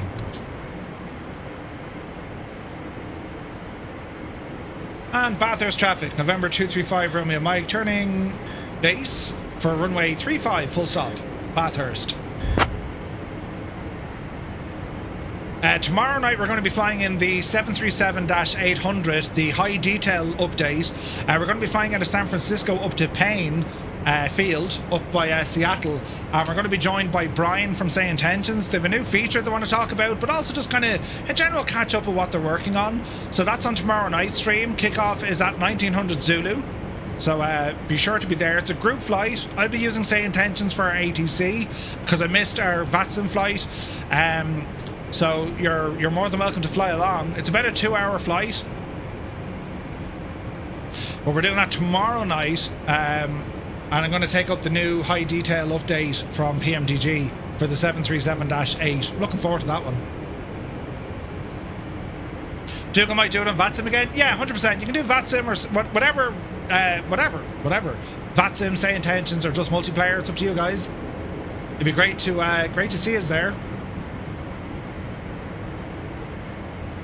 GSX update 4 looks so clean now. Did it get an update? Alright, flaps are full, gear is down, you've overshot that, let's just ease it in. What's your power settings? Sync rate. We're alright, Betsy. Sync rate. Bathurst is absolutely class. There's an amazing racetrack up here. Approaching runway 35. Caution! Caution! We're alright. They released 4.0 today. Okay, sweet. 500, 130 knots. We're looking good for our speed. Are you going to stream the new Horizon 6? 400. Crazy, yeah. I'm kind of busy for the next couple of Fridays, but it is something we'll stream probably after a Friday night flight. 300. Remember VREF, a birdie told me you were too fast yesterday? Yes. I'm better now. 200. Easy. Easy. 100. Watch the roll in the ground. There's a flare. Dreamy, sleepy, nutty, Jesus. snoozy, snooze. Jesus. 366 feet a minute. Old veteran. You cut me real deep just now with your alertage. Well, blame Scott on that. Entirely his fault. I'd have been fine without it. Flaps in. Small bit of manual braking. And we'll get ourselves turned around here. Mother of Janie. Look out. Jesus. Now again, you want to check for damage after a land. Well, you won't damage it at that, to be fair, but like, you got to be careful with the wear and tear in the aircraft for sure. That Vision Jet doesn't look terribly happy about life where he is, does he? Right, we'll taxi back up out of the way. Try not to be on the grass, Murphy. So this is our first stop. This is Bathurst. Second stop just up the road, about 73 nautical miles up the hill. So we'll get to that now. There's Frank. Frank, are you not in the Fuga? No. What is going on? Frank is not in a Fuga. This is very strange. Right, we're looking good. We're just going to back taxi here and we'll head on now to our next stop. And once we get to Parkes, we're going to change over. We're going to jump into helicopters. I'm going to go with the Huey and we're going to go out and explore the Parkes telescope. Also this week, lads, we have we've Raoul joining us on Wednesday night at a deep dive into this aircraft, all about the Phenom. We'll go over the FBOs, all the features, and then on Thursday night we're actually going to fly the Phenom on VATSIM for its first run. So looking forward to it. Ozymandias, thank you very much indeed, buddy. 51 months, man. Cheers. Wasn't sure about your cruise. Oh, you took the Hawk? Okay, nice. Merv, question about Say Intentions. Does it work with VATSIM? It kind of does. You wouldn't use it with VATSIM. it's its own network. It provides its own ATC. It does have VATSIM handovers though. So for example, if you take off on Unicom, well, you can actually use, say, intentions. If a controller comes online on VATSIM, it'll ping you to say, hey, you got a controller, and then VATSIM can take your flight. If you depart on VATSIM and you go to Unicom, say, intentions can pick up your flight. It's very, very good. So many incursions, yeah, it's grand. All right. Once again, set ourselves to take off. Bit of stuttering, but we're not too bad considering. Alright, calm the beans. We'll go heading mode and lock. Bleed is off, that's quite okay. Flaps set for 2.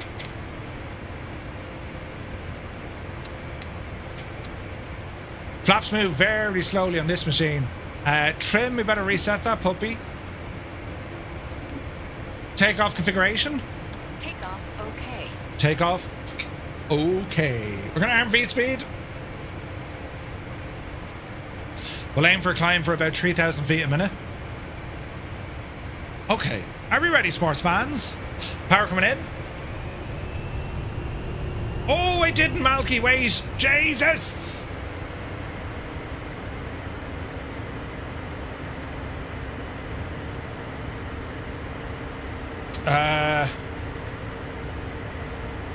YPKS. There we go.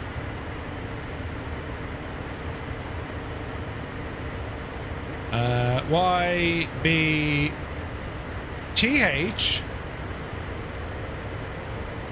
Runway 35. All right, that should. It should do us.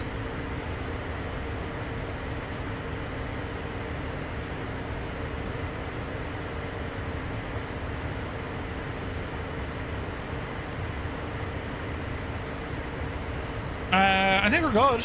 I think we're good. All right, let's see what happens now. Power coming in. Power stable. Let's go flying. Oh, the sounds of this are beautiful. Airspeed alive. Easy. 80 knots. Look at all the planes lined up there. That is friggin' awesome looking. Yep, see daisy. Positive rate of climb. Gear up.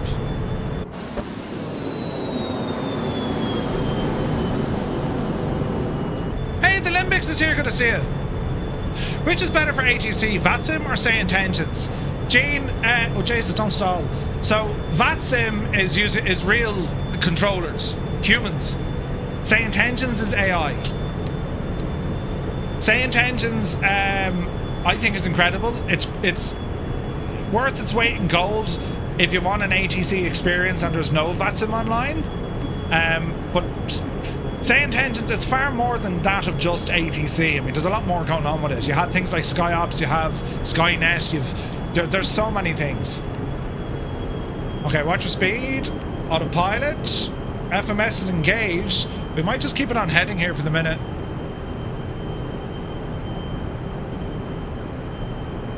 And we'll spin around the airport. We're heading back up to 8,000 feet. Reset our barrow as well. This thing climbs like an absolutely machine.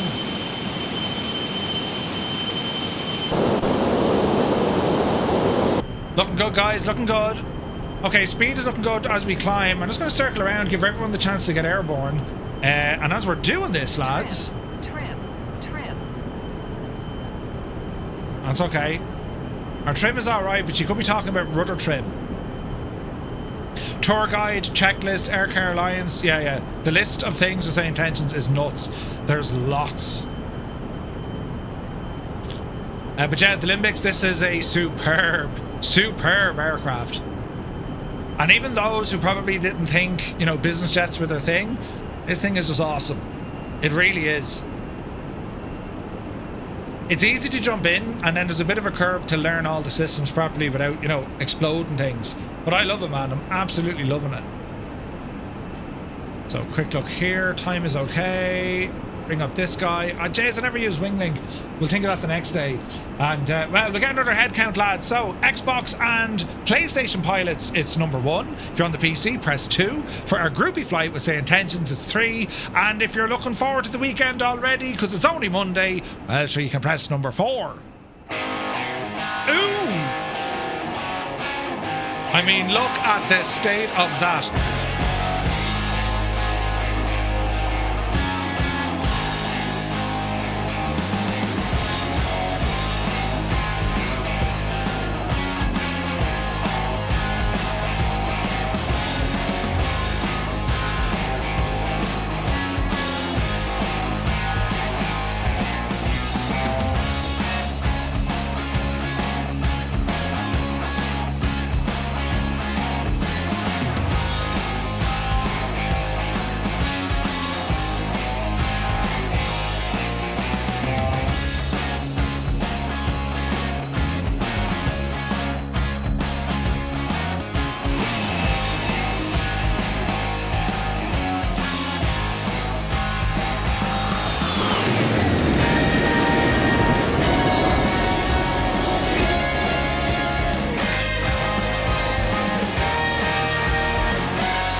It's so great seeing so many new gamer tags flying along with us, guys. You're most welcome.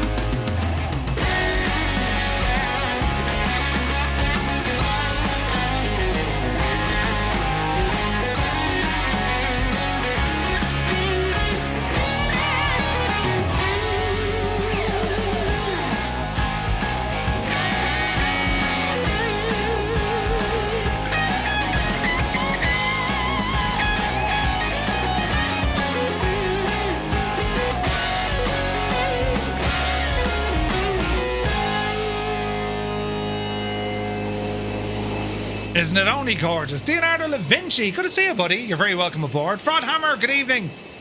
Bob Geldof owns a Phenom, does he? Memorial Day is next Monday, so a long weekend for us here in the States. Nice, Gene, nice. Happy days. Hopefully there will be loads of flying. Loads of flying. All right, we're going to keep the speed as we are, but 215 is fine. We're going to be turning hard left here.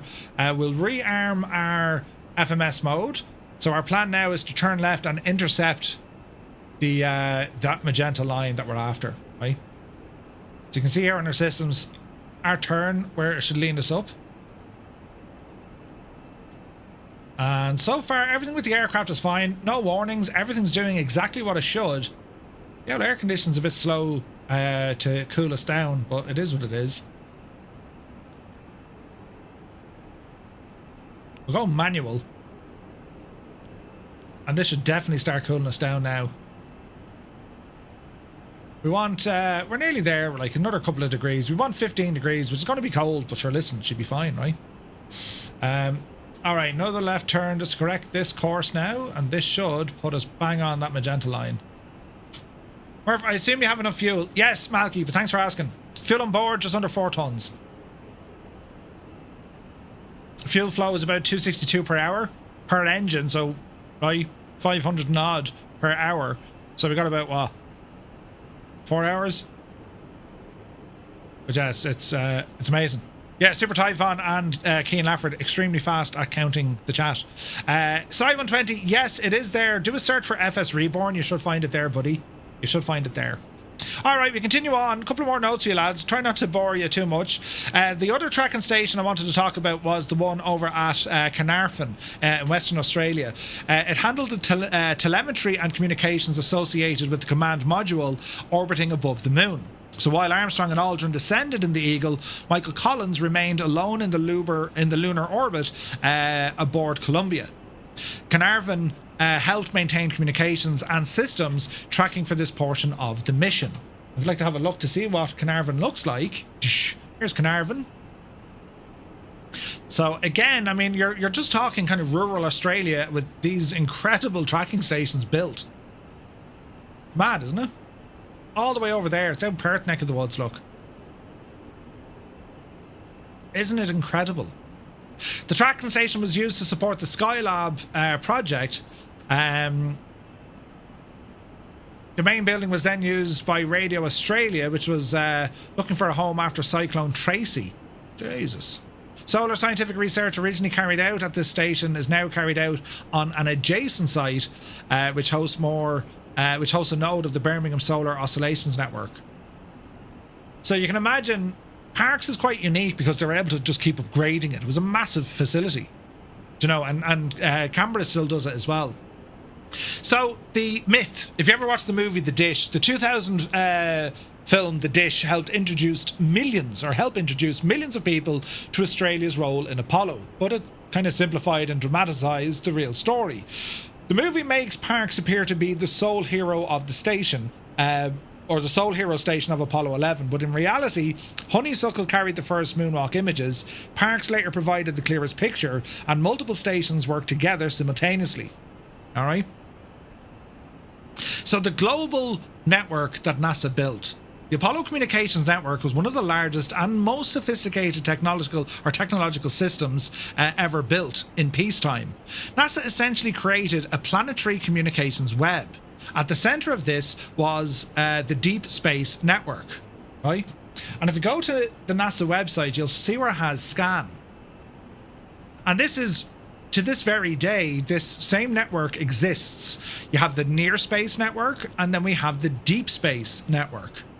And this is where they now focus on putting up satellites, but also they have relay stations going further out into space because, again, the objective is for Artemis isn't just the moon, that's building the foundations to go to Mars. So they have to now consider the moon and then multiply that distance several times to get us to Mars. It is quite incredible, right?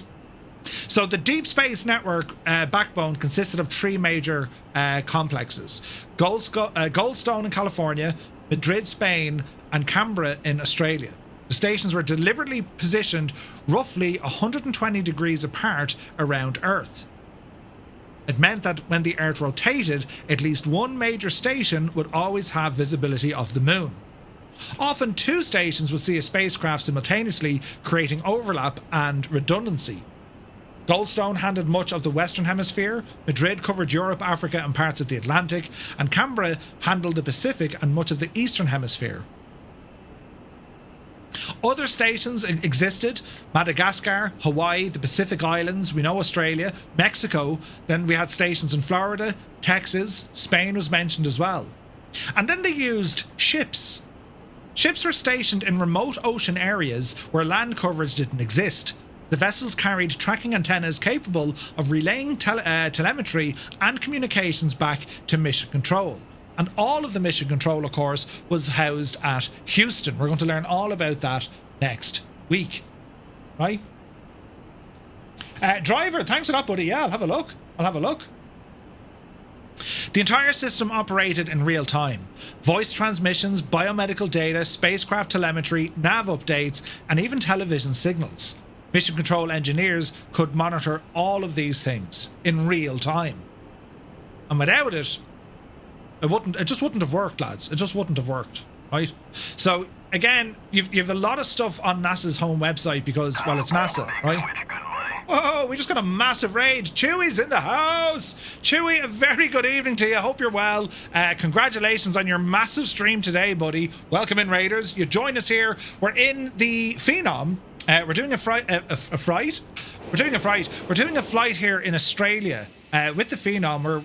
We're continuing on with our Earth to the Moon Monday night series, and tonight's focus is on Australia, in particular the Parkes Observatory. You ever seen the movie The Dish? Right, but anyway, yes, we've been flying the Phenom today, just released, and we're just taking it for a bit of a joyride. But hope you had a great raid. Thank you very, very much indeed. And yeah, awesome. I love to see it. I mean, there was over 3,000 people watching at one stage. You're bringing flight sim to like people who ordinarily they wouldn't have a clue, right? They wouldn't have a clue. So it's absolutely great to share our hobby with them. So dude, just awesome stuff. And a resub as well. For God's sake. I don't think it came true, but here's a few viewers nonetheless. Not at all. Dude, thank you very, very much indeed. You're very kind. And we'll welcome in, lads. Shout outs aren't working. I don't know what I've broken.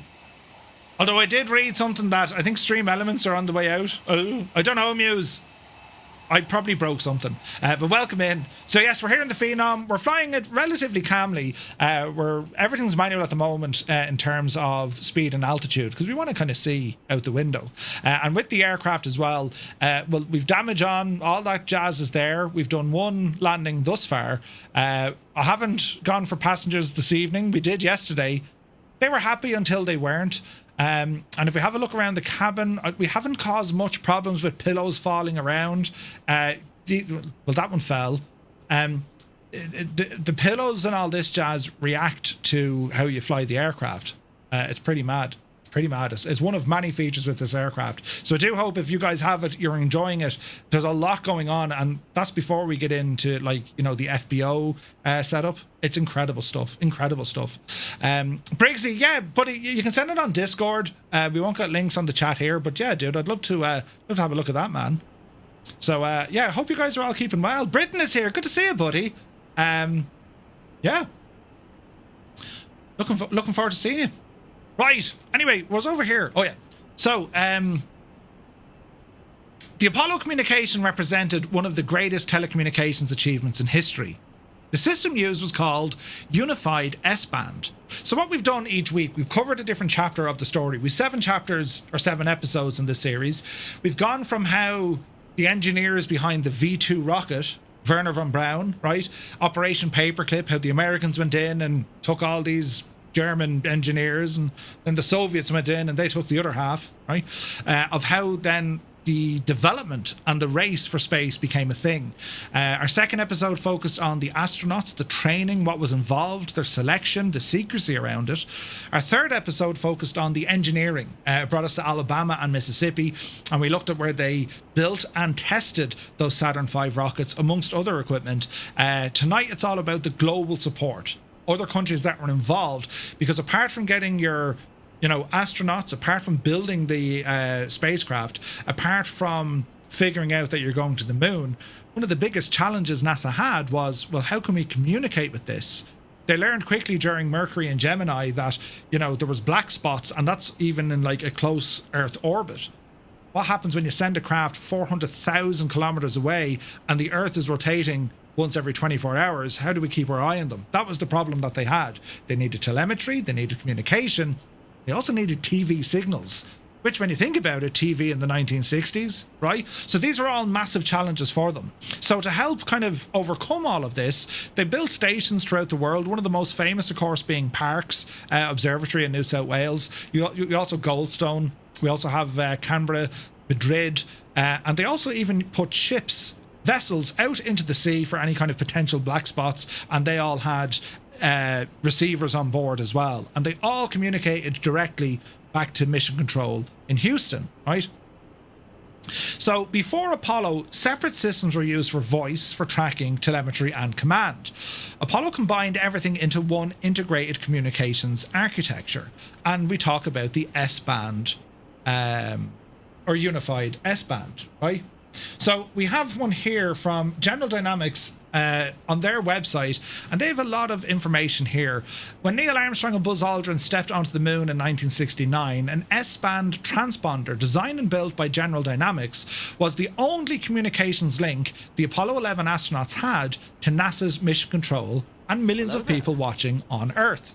50 years later, we're celebrating the historic engineering achievements of the Apollo missions as we develop new technology for man's next giant leap from the moon to Mars. All right, so this is General Dynamics. We've got a hello there. Hello there.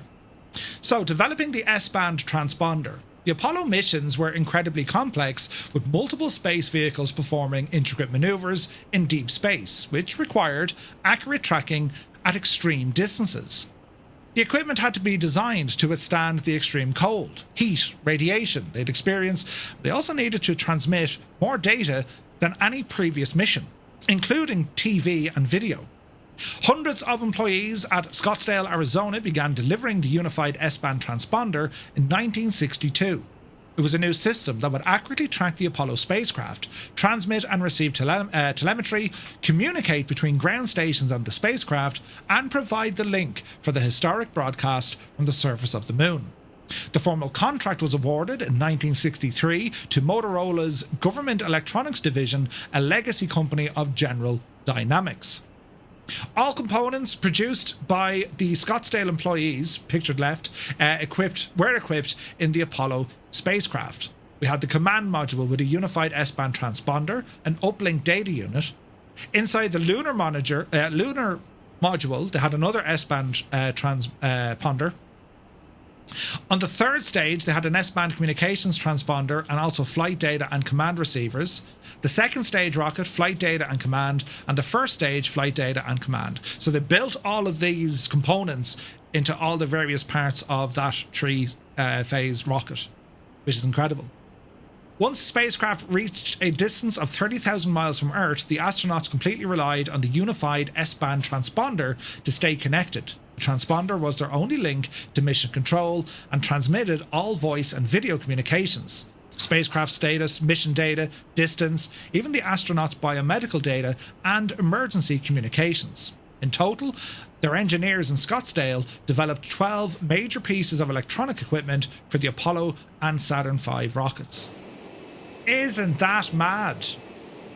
And they're still at work because they're focused on the mission to Mars. To this day, they're still doing it. Isn't it crazy? Here's a photograph of Motorola's facility in Scottsdale. That's mad, isn't it? That's absolutely mad. Right, how are we looking? We're looking all right. We're looking all right. So this transmitted S-band radio frequencies, they're around 2.2 gigahertz. The simplified spacecraft design and dramatically improved efficiency. Transmitting from the moon was incredibly difficult, and the signals arriving to Earth were unbelievably weak. The giant dish antennas solved the problem. These large dishes acted like enormous radio collectors. The bigger the dish, the more signal it would gather, and that's why Parkes' 64 meter dish, Goldstone's giant antennas, and Canberra's tracking dishes were so important. Radio waves travel at the speed of light, roughly 300,000 kilometers per second, and even at light speed, signals required approximately 1.3 seconds to travel from the moon to Earth, and then another 1.3 seconds for replies. It meant astronauts and mission control constantly talked over noticeable delays. Commands were never instantaneous. Another major concern was the reliability. NASA knew communication failure during lunar descent or ascent or docking could be disastrous. Absolute crazy. Buttons. Rookie Pilot, thank you very much indeed. Cheers, man. Jebison, good evening. Hope you're well. Thank you very, very much indeed, Rookie Pilot. 47 months, man. That's insane. Thank you very much. Right, we'll slow her down just here a little bit because we're getting close. On the night of July 20th, 1969, or July 21st Australian time, the Global Tracking Network faced the greatest test. Humanity was just about to watch man walk on another world. Behind the scenes, engineers were fighting an incredibly difficult technical battle. The television camera aboard Eagle transmitted weak, slow-scan television. The signal quality depended entirely on Earth, and initially Goldstone was expected to handle the moonwalk broadcast. But problems emerged immediately. The image quality was unstable and difficult to process. Meanwhile, Honeysuckle Creek began receiving remarkably stable pictures. At that moment, the moon position favoured Australia. NASA made the decision to switch. And so, the first live television images of Neil Armstrong descending the ladder came through Honeysuckle Creek. For several historic minutes, the world watched the moonwalk through a small Australian tracking station hidden in the hills near Canberra. Then came Parkes. As the moon rose slightly higher above the horizon, the giant telescope at Parkes dish locked onto the signal. Despite dangerous wind gusts threatening the telescope's movement limits, Parkes operators continued tracking. The result was spectacular. Parkes delivered the clearest television images of the moonwalk for most of the EVA. Over 600 million people worldwide watched the broadcast. At that time, it became the largest live television audience in human history. What most viewers never realised was the images they were seeing had travelled from the moon to Australia through the tracking stations, across communication relays, into Houston, through television networks, and then finally into homes around the world. One of humanity's greatest moments passed through a radio dish in rural Australia. When Armstrong stepped to the moon, the signal came through here. Isn't that absolutely mad? Like, it's mad, right? My coffee, good to see it. So 1 second here, I want to show you this. We have a few minutes before we land, right? Credit to NASA. This is their video. Okay, everything's nice and straight in here. Okay, can you pull the door open a little more? Right, cool. Okay. Did you get the main down? I'm going to pull it now.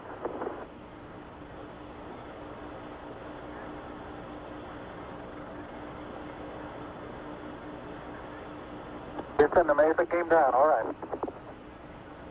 Houston, roger, we copy and we're standing by for your TEV.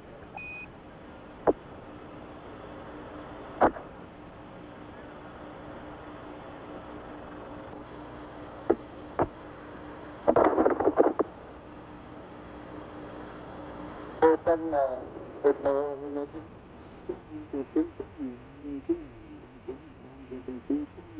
0 seconds after the TV should have been finished.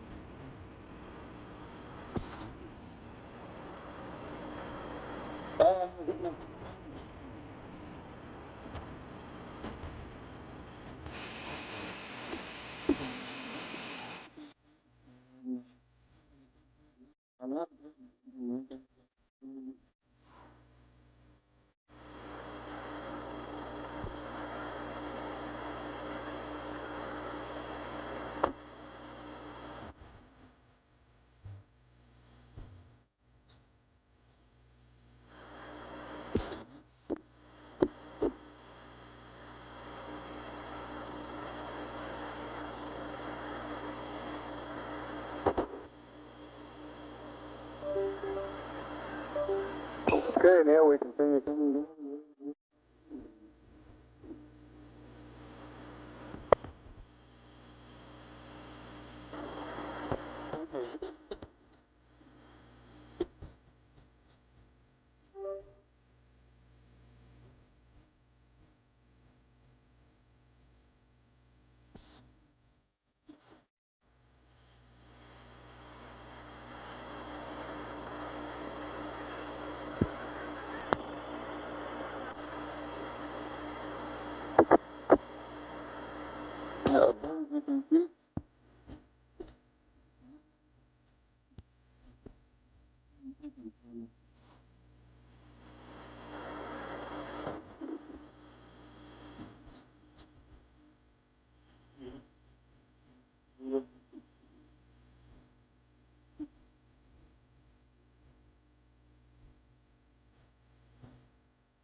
I'm going to step off the limb now.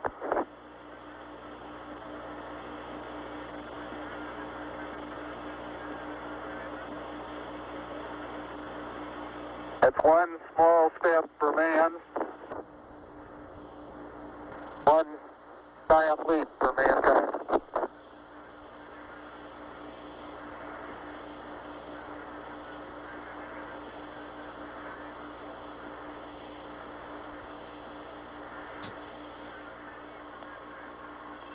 What an incredible moment. Like, absolutely incredible. So if we jump ahead for a few more minutes, you'll see then the picture quality becomes so much better. And this is where Parkes then had taken over. So they were getting far better resolution on the images. Even moving it around there, you'll see, like, it was just so much more clearer. Back to the right about half as much. And the still images worked even better. So Isn't it amazing when you think about it? I wasn't born. Yeah, I have USB disconnect sounds. Yeah, for the realism, you know. But if anyone would like to watch that, I'll link that here in the chat. It's over to the NASA YouTube page. That's where you can watch that video. All right. So, yeah, I mean, the entire spacewalk is there. All the EVA stuff is there. And the clarity then, this is where Parkes took over. Absolutely incredible stuff. It's an amazing thing to see, to witness. And like, you know, they're the footsteps we're retracing these today. So we're going to turn ourselves around here. We're going to land at Parkes. So autopilot. Coming off. And we'll start our turn here to the left. And our plan now is, lads, we're going to land here at the airport. Then we're going to fly out to the observatory, or the telescope. Or the observatory, the Parkes telescope. But isn't that incredible? Like, it's just incredible, isn't it? Like, I think all of us at some stage in our lives said, "Jeez, imagine being an astronaut," you know? And like, what makes this series we're doing today so relevant is because, well, we're doing it again, right? Artemis 2, and, you know, the next Artemis missions, we will have people walk on the moon once again. And this is the prelude that, you know, we'll hopefully get to witness landing on Mars. It's crazy. It's fascinating. And it's just, when you learn about, you know, the story behind it, of all the different things, like even tonight, we're like, it's the communication side of it, how important that was, global communications. You know, today we take all this for granted. I mean, look at us here, we're live streaming. I'm in Tipperary in Ireland. I'm live streaming. I'm sitting in my man cave. We're live streaming out on different platforms. There are people here in our chat literally from all over the world, yet we're all here together being able to experience something. And I'm doing this from inside my house. There's people in NASA controlling a car on Mars. What? It's crazy. Murph, is Mars also flat? Asking for a friend. Brilliant. Murph, how long would you say it'll take before the on-air companion is available for career and not just freelance? Very soon, Mr. Alaska. They're just doing a quick kind of beta test. So the open beta is now out. So I'd expect to see it in a couple of weeks, I'd say. I hope I'm going for the right runway. Is there a grass runway here, or is it all concrete? It looks concrete. That's where we're going. Which it's a long way to Tipperary, it is. Imagine this, I'm pretty much opposite side of the planet. It's mad though, isn't it? Like, it's mad when you think about it. And here we are, all, you know, hanging out together, and we're able to share all the, like, it's nuts. Absolutely nuts. Alright, we're going to be doing a visual approach. I don't know what the runway is. 1-1. Parkes traffic, November 235 Romeo Mike. We're Phenom, inbound for a full stop. Runway 11, Parkes. Alright. Alright, watch the speed. Man, this plane hand flies so well. Okay, we're going to kick off the aircon. You hear the fans turn off? Beautiful. Absolutely beautiful. Alright, we need to get that speed down. We're very high here, Murph. You're not making a mess of this. Easy now. Speed's coming down nicely. Under 180 for the flaps. High speed. We're alright. High speed. We're alright. High speed. High speed. There we go. Speed continues to drop. Let's give it a couple of S turns on the way in here. I wonder will they find the cow during the Artemis program. Easy.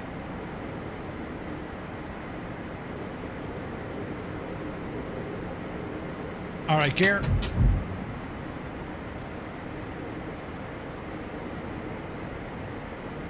Just as well we don't have passengers. Big Al is here. Good to see you, buddy. Easier to get images and chat from the moon from Limerick. I'm telling you. Yeah, we're way high here. We're not going to make this. Alright. We'll just circle around. Al, thank you very much indeed, buddy.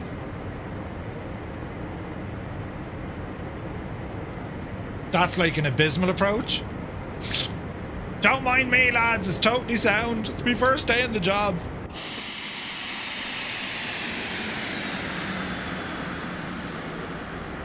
Alright, keep returning. Approaching runway 4. Caution, caution.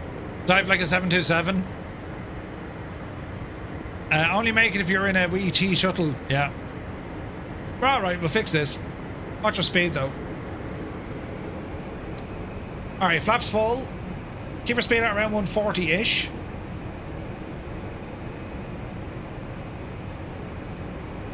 Can I get a refund? No, shag off. There's no refunds. I will say this, it's a lovely plane to hand fly. I'm not just saying that because, you know, I've butchered this approach. It's actually very nice to hand fly. People are asking with regards to an auto throttle, there isn't one. At least for now. There just wasn't sufficient data for FS Reborn to implement an auto throttle system. Caution, caution. At least to the standards that they wanted it. They could have thrown one in there, but that's not their style. They're not going to throw something in because, you know, oh, it looks nice, you know.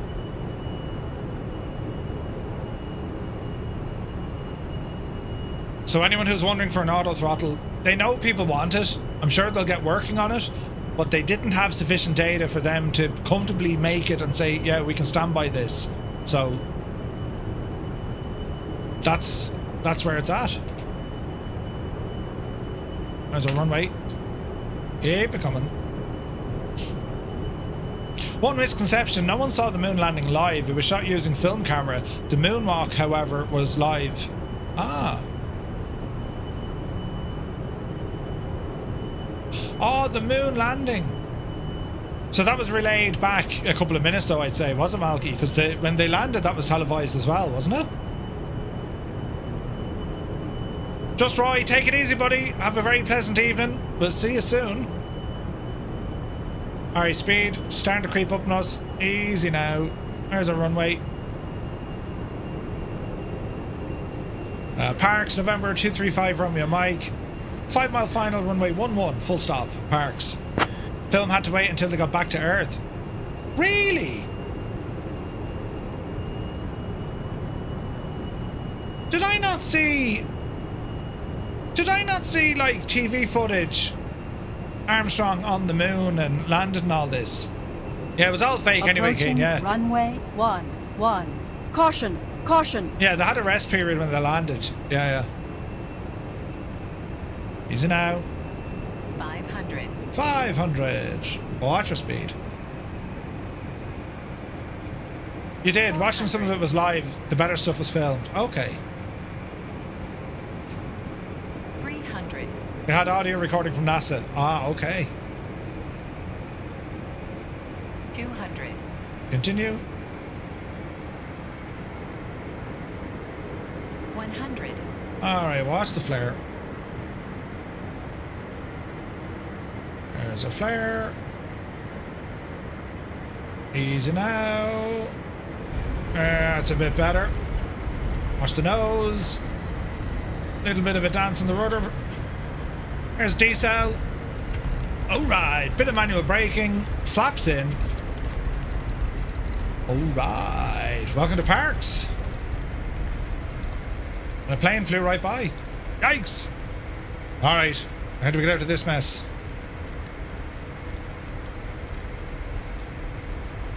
If we hang a right...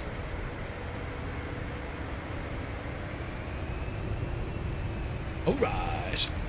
The original footage of the moon landing was recorded. Oh! Really? Jeez, that was a lovely flight in this machine.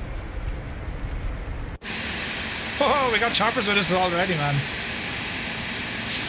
Very, very cool looking plane. Look at that. Hey, Captain Cocktail's with us. Nighthawk already in the Huey. In a Canadian livery, it looks like. Nice. Alright, so the current time of day is kind of nice. 16:41. We might do something similar when we go to choppers, lads. What do you reckon? We'll do a fast taxi down here, just get off the runway, shut her down, and then it's into choppers now.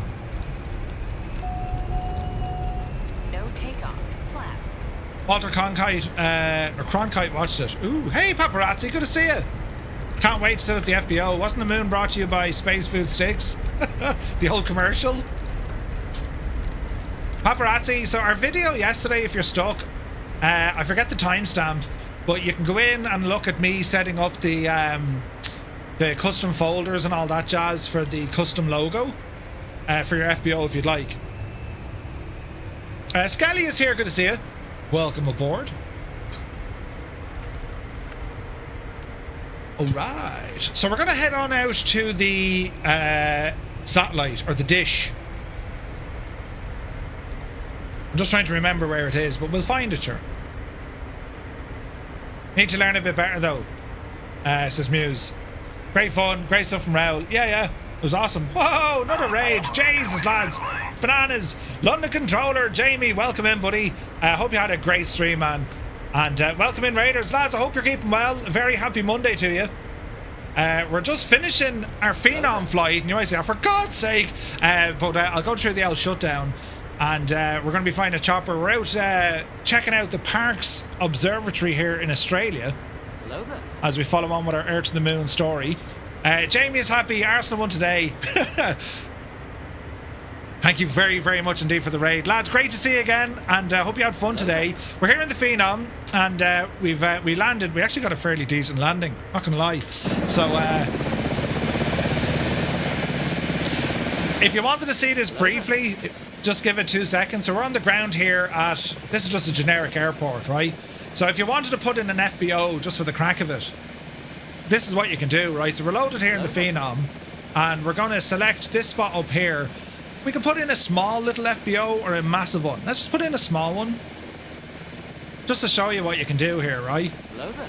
And there it is there. So we'll hide the map, and now we're going to drone camera. This is how easy this is, right? And if you want to have your own custom logos and all that, you can do that, right? So if you want to get this just a little bit tidier looking, we'll select our FBO, and we can rotate it or move it around the shop, right? Something like that. Bring it up off the ground. You see the way it comes with its own bit of an apron? You don't need that there if you don't want to. You can get rid of that. Hangar doors, extended apron. We can hide that. And if you just want to move the gadget now, nudge. So we'll nudge it over. Something like that, right? And straighten it up. And just like that, we have our FBO. So what we can do, we can change, this is this custom stuff we were talking about. So see the FS Reborn stuff? So we can change that. We can put in our own custom one, and you can put in your own custom one, right? So we'll disappear that. And now, well, that's our FBO. It's as simple as that. You just place it in, you're good to go. And you can walk around inside this. You can open and close doors. So FBO stands for Fixed Based Operator. Effectively, it's just like a company, and they would manage different flights for different companies, private, other business jet companies, and so on. So this is one of 3 different FBOs that you can get, and anywhere you see our logo, so this kind of crack, that's where your logo could be. And the beauty about this is, lads, right? Let's say, for example, we got fish as well, look. Let's say, for example, you want to have your own FBO, and you put it in your custom colours, right? So say, Jamie, right, you have London Controller on it. And you'll say, we're putting an FBO at this airport, which could be Payware Airport or anywhere, right? You can then, once you have it saved, it goes into your community folder. You can then share that file from your community folder to everyone in your community, meaning that if they're flying in the Phenom from FS Reborn and they load into, let's say, for example, you put an FBO at Heathrow, they'll see your FBO and your logo. Isn't that cool? That is so cool. So you can literally have your own FBOs, and you can have multiple FBOs. You can have them at multiple different locations, different countries, and they're saved to the aircraft. Meaning 2 things. 1, unless you're using the aircraft, you're not going to see them. But 2, any changes you make, it's saved to the aircraft. You know what I mean? So it's pretty cool. Sad Mandatory, thank you for the follow. Bacelli, thank you very much indeed. 49 months, buddy. Insane. Thank you very, very much indeed. So this is one of 3 different FBOs, and you see how easy it is. When I save this now and I fly back to Parkes, that's going to be here. And I'll show you that because we're finished with this flight. We're going to reload into Parkes now, right? At this airport, we're going to load into this now with a helicopter, right? And you're going to see this here, right? So I'm going to change our machine. You won't see it on the map. It doesn't render in with scenery. Oh wait, you won't see it with the chopper. What am I talking about? Never mind. I'm telling you lies. If you load back in with the Phenom, you'll see it. So I'll do this briefly. I've now left the sim, if you like, right? And I'm going to load back in and make sure we're on the ground. It doesn't work with other aircraft. It must be with the Phenom, right? But you'll see now, hopefully it doesn't crash or explode. But when we load back in, that FBO should then reappear. Give it a few seconds, let the aircraft fully load and register. And it should just pop up. There it is. It's nuts, isn't it? Right? So if you hop into our plane, get in there now. Great news. TwoToneMurphy just joined the group.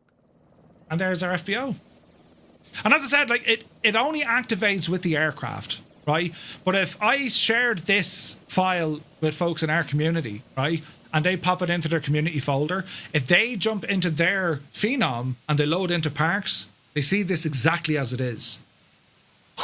It's absolutely incredible. Now, let's say, for example, you want to get a little bit more fancy, right? Oh, yeah, it's grand. Yeah, it's nice and all. But the good thing about this airport, it's a default airport, meaning we got a load of room here. So, well, sure, why don't we take over this a little bit? So you get this FS Reborn tab in the top bar. And all you need to do, here's your map. And if you want, you can change the map. Go to settings. You can actually put it into aerial view, right? So what I'm going to do, I'm going to click out here. And I'm going to put in a large base. Now, this one is friggin' massive, right? So I'm going to click on this guy and just drag him up this way. Something like that. And we can kind of rotate it around, right? Something like that, maybe, right? And then we'll move him down a bit.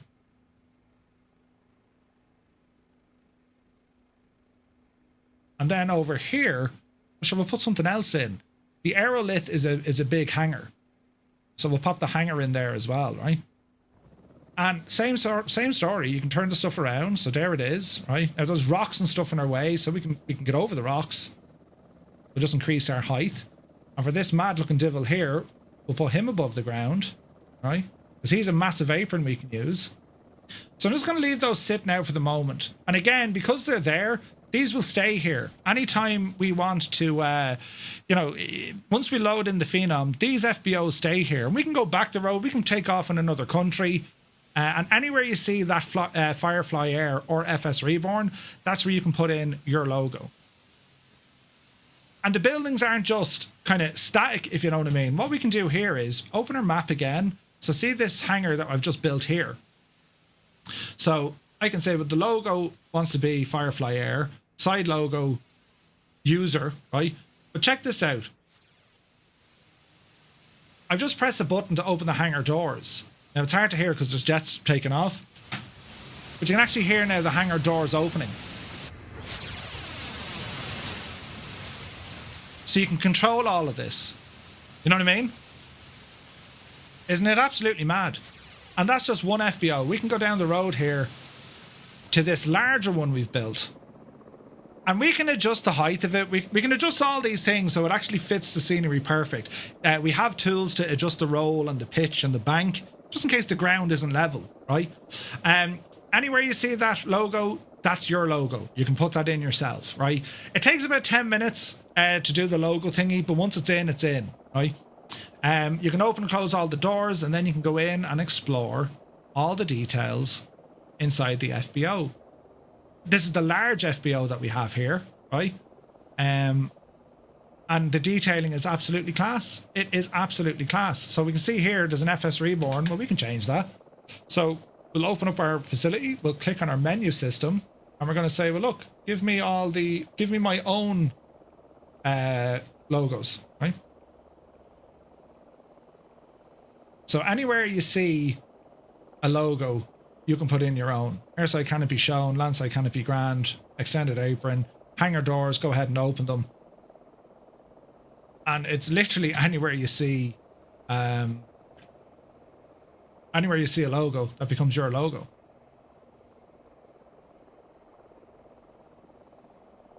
Isn't it deadly, isn't it? All the clocks work as well. They're actual clocks, and they do work depending on the time you have it set to. Exciting news, Captain Cocktail just joined the group. They're all accurate. Like, the detail is friggin' nuts. Multiplayer can see it. Provided the multiplayer user has the Phenom installed and using it. You have to be using the aircraft to see it. These packages are saved to the aircraft, if that makes sense. Isn't it deadly though? Like, it's absolutely insane, lads. And like, the small FBO is really nice because that really kind of gives you that feeling of, well, it's me gaff, it's me house. Do you know what I mean? And there's a hot tub and everything. You know, if you're that way inclined. Right? And then to see these things at nighttime, these are very impressive at nighttime, right? Check this out. The night lighting on these, these are savage. Jeppesen built these. They're absolutely class. Check it out, look. Like, isn't that ridiculous? So in the custom logo file, there's two files. You'll have daytime texture and a nighttime texture. That's why it wants both. But you don't need to do anything with it. You just copy and paste your logo in. It's fairly straightforward. But then you can see all the nighttime lighting. Isn't it absolutely savage? This is a first for flight simming. And it just gives you a home base. We haven't had that before. Now granted, it's only for that aircraft, it's only for the Phenom, but like, what an achievement this is. This opens the doors for all sorts of craziness. And madness, you know. I can't wait to see some of the some pictures of different FBOs and the logos that they use. I mean, could you imagine? You know, but yeah, it's absolutely incredible and it's beautiful. It's absolutely beautiful. And collision is all there, so you can walk around with your avatar if you want to go walking in and out of these buildings. It is class. You can set up one of these at your home airport, fly to your buddies, and your buddy has their design. They share the files with you. You know what I mean? It's very impressive, isn't it? And that's part of the product. So outside of having an exceptionally good airplane, which is an exceptionally good airplane, you have this feature as well. And you can just imagine, what does this open the door to down the line? Your own place. You know what I mean? Like, it's savage. This is your own place to just have your aircraft parked in. You know, have people run around, act the Egypt. See this clock here? All this works. This is, I don't know, I forget the story Jeff told me on this, but like, look at this, look. You know, it should work. It does work. I don't know why it isn't now, but that does work. That reacts to friggin' the different times of the day. Absolute crazy. Nuts. Just joined the group. So that's the FBO stuff. Again, I have a video on it on YouTube. If it just 10 minutes, start to finish, of how to set up your custom logo. If you don't want your custom logo, you can use the FS Reborn one, or just turn it off. It's up to you, right? You don't need a custom logo to make this stuff work. You literally want to have an FBO. As I said, you click on the FS Reborn tab, and it brings up this menu. And if you want to delete, you click and you delete. Whatever you don't delete will actually stay at that airport because it's saved to the aircraft. It's right, as in the position, the logo, the friggin' rotation, everything is saved to the aircraft. So when you load in the aircraft, you have it. Do you know? So it's awesome, absolutely awesome. So we're going to jump into helis now. Raoul is going to be joining us on Wednesday night on the stream. If you have any questions for him, he's going to give us a proper deep dive into creating all of this and all the features. I've showed some of the features, not all of them. There's a ton of more features there. So it's very, very impressive for sure. Very impressive. Right, so we're doing our last bit of our flight. We're going to head out to... the time of day was nice, wasn't it? Around 4:30. And we're going to fly out the Huey. We want to head out to the Parkes Observatory. I'm trying to figure out where that is. I don't think it's too far from us. I'll need someone to help us along. Jesus, flying helicopters and flights, and this is always a moment, isn't it? Right. But yeah, there's a video over on YouTube if you want to watch that. It'll go through a lot of the features that I got to have a look at yesterday. Hot off the press, TwoToneMurphy just joined the group. Brilliant news. Do we have views set up on this? We do. Right, I have not flown a helicopter in some time, lads, so you'll have to help me out here. Let me see. Force trim. Oh, it's all grand. We'll start off up here. In which we have some lights. Yes. Inverter. Starter. Battery coming on. Start. Generator goes to start. Inverter can go main. Anti-collision lights should be on. Position lights on. Wipers, don't worry. Bleeds, don't worry. We do have some bells and whistles shouting at me. Fuel pumps come on. Reset that guy. There should be another reset guy here somewhere. De-icer, no. Fuel on. Okay, that looks kind of good. Open our throttle. Lights, searchlights, landing light, forward light. All right, let's see what happens here. Your guess is going to be as good as mine, right? Right. Starter switch, battery on. All that is grand. So how does one start this machine? Is it this guy? Is there a button down here? Thought we had a button down here. Am I raving?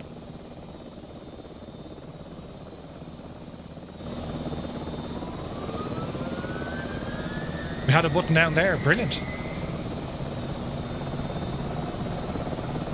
Alright, keep our hand on this guy. Engine RPM is coming up. Yeah, we're going to be checking out the new the MB-105 helicopter. We're going to fly that on Thursday. That's just due to release later on this week. My coffee's here, good to see you, bud. Hey, Hammy's here, good to see you. Some say Hammy designed a hangar and it was just pictures of Gillian Anderson. Brilliant.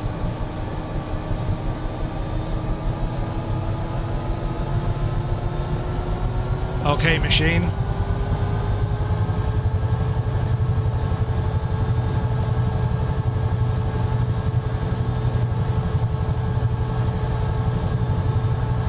Okay, lights are on. You be picking up that heli? Yes. Now, let me see. Chip detector. Did I already break it?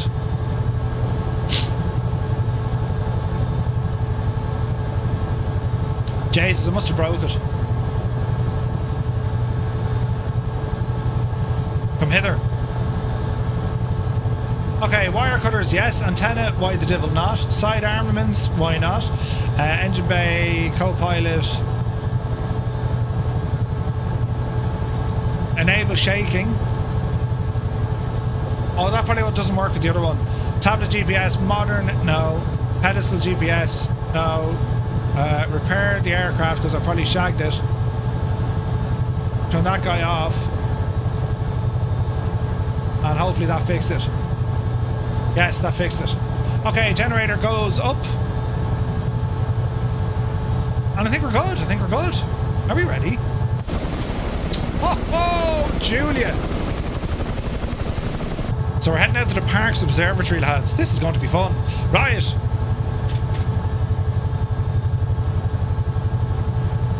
Master caution. What aren't you liking?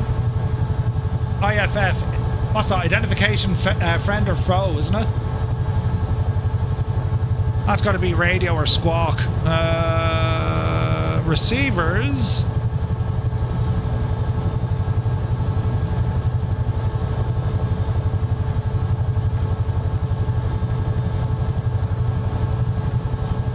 We got like a button for that?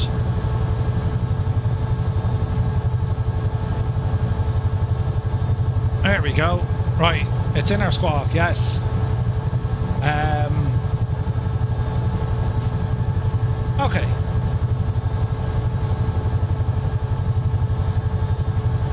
Are we ready? Collective. Easy now, Betsy. Who's in charge? You haven't a clue what you're doing. Easy now. Kicking up some dust.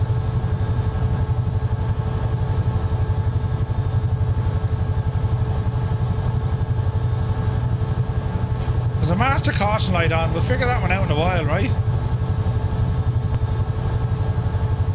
Alright, throw the nose down.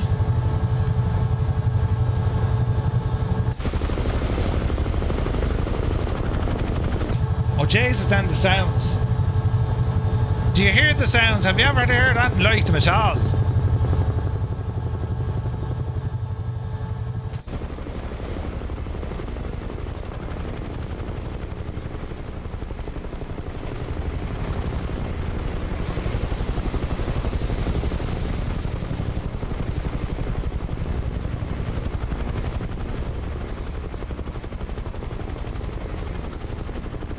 Approaching runway 4. Caution, caution.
Man alive, that is so good, isn't it?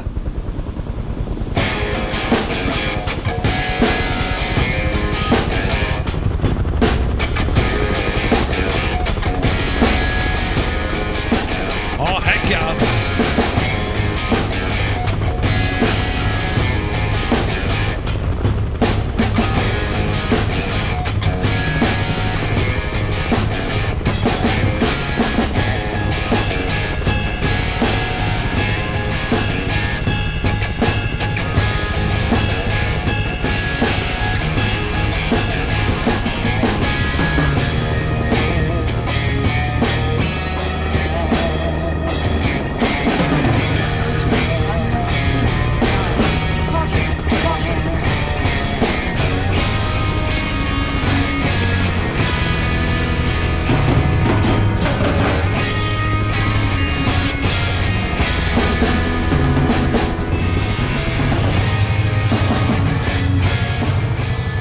Right, I suppose the important question is to ask, does anyone know where we're going? Right. I mean, if I was a giant observatory, where would I be? Do you know what I mean? Hey, Lusty, good to see you. Right, don't crash, Murphy. I think it's over this way. They spent the next several hours looking for the world's, one of the largest satellite dishes. We couldn't find it. Effectively, if you just go to Australia and look up. Gene, we already played it, but you can't hear it over there. We only have it over here. It's out in the open, 2 miles that way, somewhere over the horizon. Roger. Oh look, there it isn't. Wait. I think I'm going the right way. We'll fly over Parkes. Approaching runway 22. Caution, caution. Your caution is right, Betsy. Does anyone know where we're going? Oh jeez, this is lovely. Oh, I found an antenna. Big Al says it's the other way. That helps, Al. Jesus, everyone's following me, look. Ooh. Yes, this is the way. We're going over there, due north from the airport. Is it? It is, it is, it is! Right, lads, that was a good dress rehearsal. We'll now head for the air thing.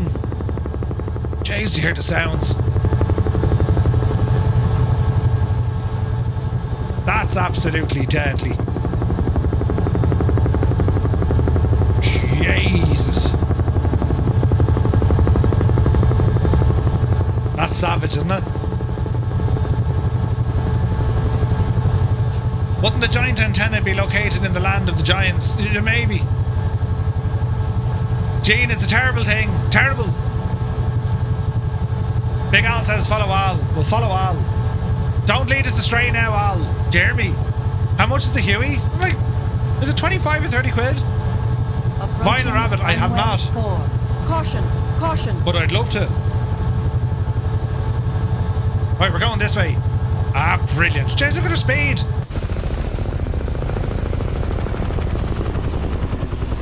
The sounds. Oh wait, isn't there a free one? Sorry, there is. There is a free Huey, the Stranger Things one. Yeah. This was the original one he released. And it's savage, man.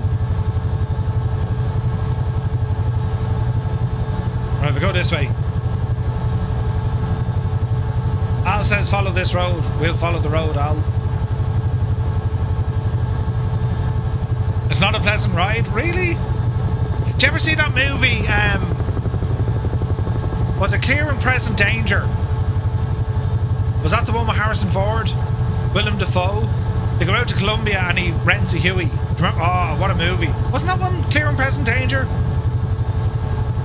Yeah, it was. That's an awesome movie. They don't make movies like that anymore. Jesus, there's Fibro. There's Al. Ah, how are you, Al? They weren't designed to be comfortable rides? Probably not. Right, we're hooning here. Heck yeah. Ah, look at this. This is insane. This is deadly.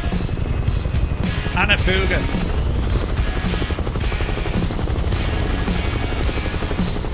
Get some! Man, Frank.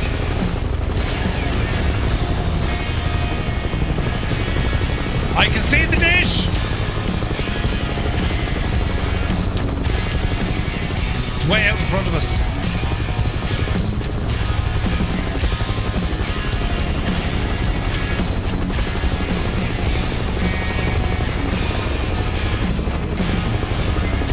Frank, you're having too much fun. Save some for the rest of us.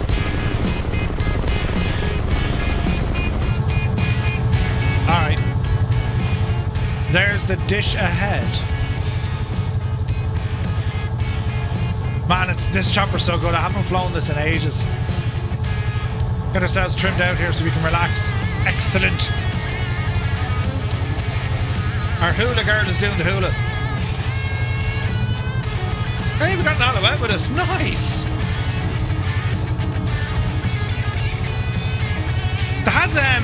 They had civilian variants of this chopper as well. They were quite plush. Bell Bro, loving the owl chopper. Mrs. GPHI is with us in a UH-60, it looks like. Ooh. That master caution is doing me OCD in.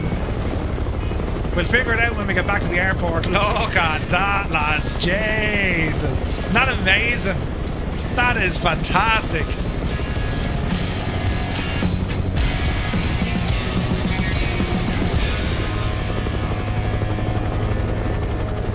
That is absolutely incredible. Love it.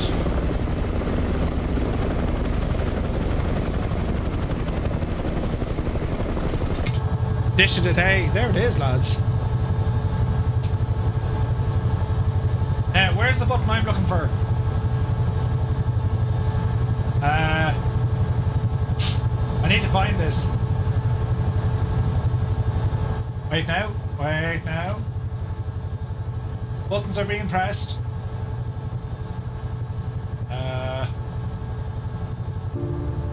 There we go.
Isn't that something?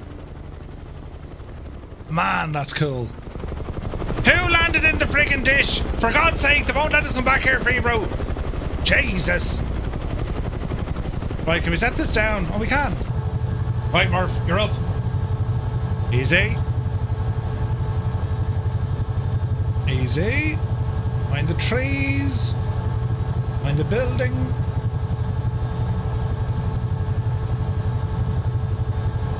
Easy.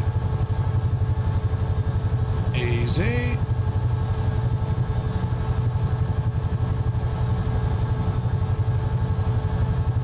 Easy now.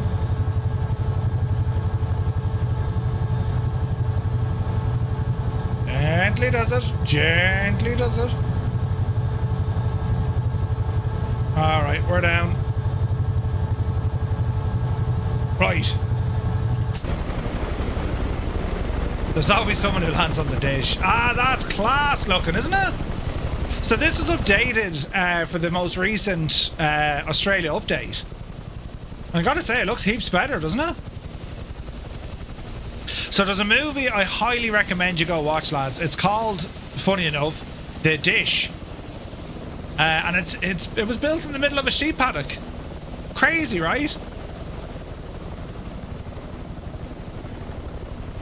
There's gonna come a time in Flight Sim, like when you can land these sort of places and they'll all have, you know, full interiors. You know what I mean? It's only a matter of time.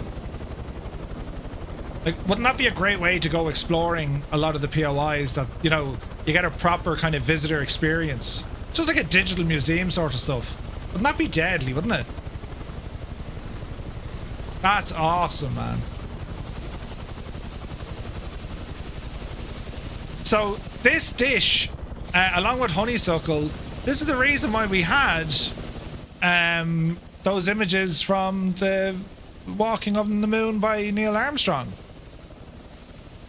Without this, we wouldn't have seen it. It's crazy when you think about it, isn't it? That is awesome. That is absolutely awesome. I love this. Global support. I mean, that was the heading of tonight's live stream, and you can absolutely see why. Jeez, the detail here is spectacular. Now, it'd be even better if they could, like, if they could animate it. Yeah, it nearly didn't work because it was high wind. It was high wind. What's she like at night time, lads?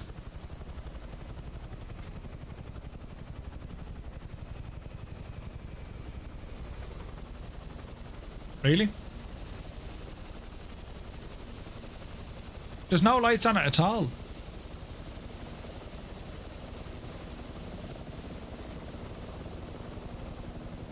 I'd have thought there'd been lights on that, no? Anticlimactic. Who are you telling? Jesus. Look up. Yeah, we're looking up. Can you see? Well, it's hard to see. I used to be able to mess around with the exposure before, but I can't do that with a chase plane. I can't bring the out exposure levels up anymore, I'm afraid. But we can get half creative.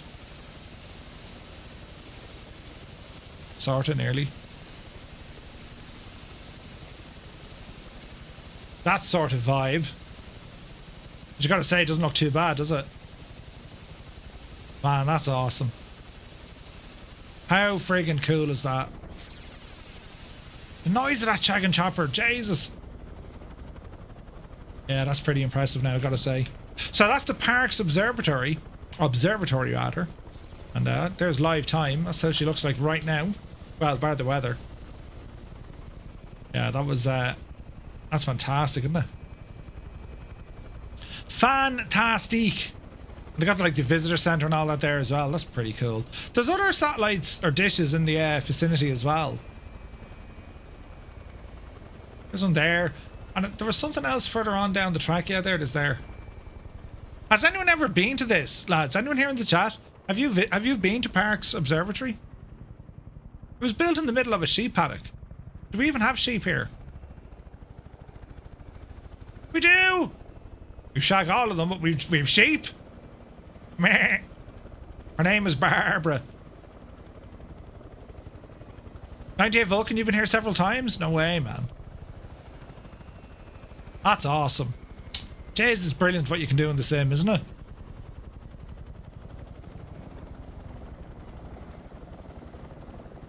Free entry! What? Free entry! Get out of town! Keep the site clean, no smoking, no drones. That's class. There's a restaurant on site as well called The Dish. No, jeez, look, they did all this.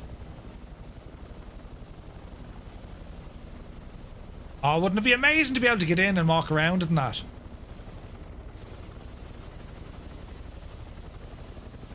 That's deadly. Beware of snakes. The Dish.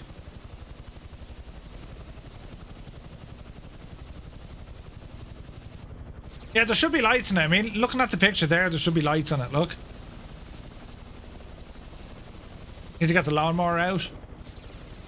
That's very cool, this. There's the restaurant. Beware of snakes, look. Jesus. You used to have open days to go to the tower. Really? Oh, I would love to visit here in the real life. I would love to visit here. It's just cool, like, and the significance. Yeah. So not only is it still in use today, Mike, we learned there tonight that the dish today is 10,000 times more sensitive today than what it was for the Apollo landing, because they're constantly upgrading it. It's still in use to this day. 10,000 times more sensitive. That's just mind-boggling, isn't it? That's incredible. Right, friends, it is time to return to that place in which we belong. So, let's plan a speedy departure. Collective. Mind the trees. Mind old mate. Alright. Don't hit the dish. The dish, we bid you adieu. Alright. We're in the bushes. There's a good camera view. Look at that. Deadly. Oh, that's awesome looking, isn't it? Definitely a snaky place in the summer, really.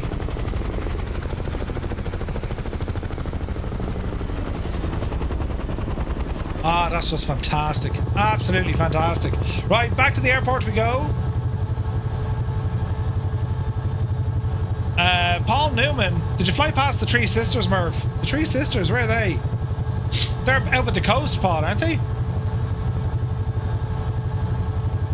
The, what about spiders? Yeah, that's the only thing that'll put me off. Sumner, you take care, buddy. So next week, episode 6, we go to, or episode, Jesus, what episode are we on next week? Episode 5 next week. And we visit Houston in the United States. Houston, Texas. And we're going to learn all about mission control, all the missions, the staff, Gene Kranz, right? Cybon 20. Congratulations, bud. 3 Sisters are in the Blue Mountains, not too far. We'll come back, don't worry. Right, we're definitely going to come back to Australia. You know, this update that they did is absolutely incredible. Like, it's incredible. The slick one went to school in Houston. Nice. Yeah, so next week, it's all about mission control in Houston. We'll probably do a similar type of flight. The T-38 is grand and all, but it's not grand, if you know what I mean. So we might do, we'll see, we might do another Phenom flight, and then we're going to take the T-38 out for a joyride. The problem with Houston in the sim, there's no photogrammetry there, which is a real letdown, so there's good satellite imagery. So we'll spend a lot of time looking at photos and all this, you know. DeBlaze, good to see you. I have not. Haven't installed Forza yet, buddy.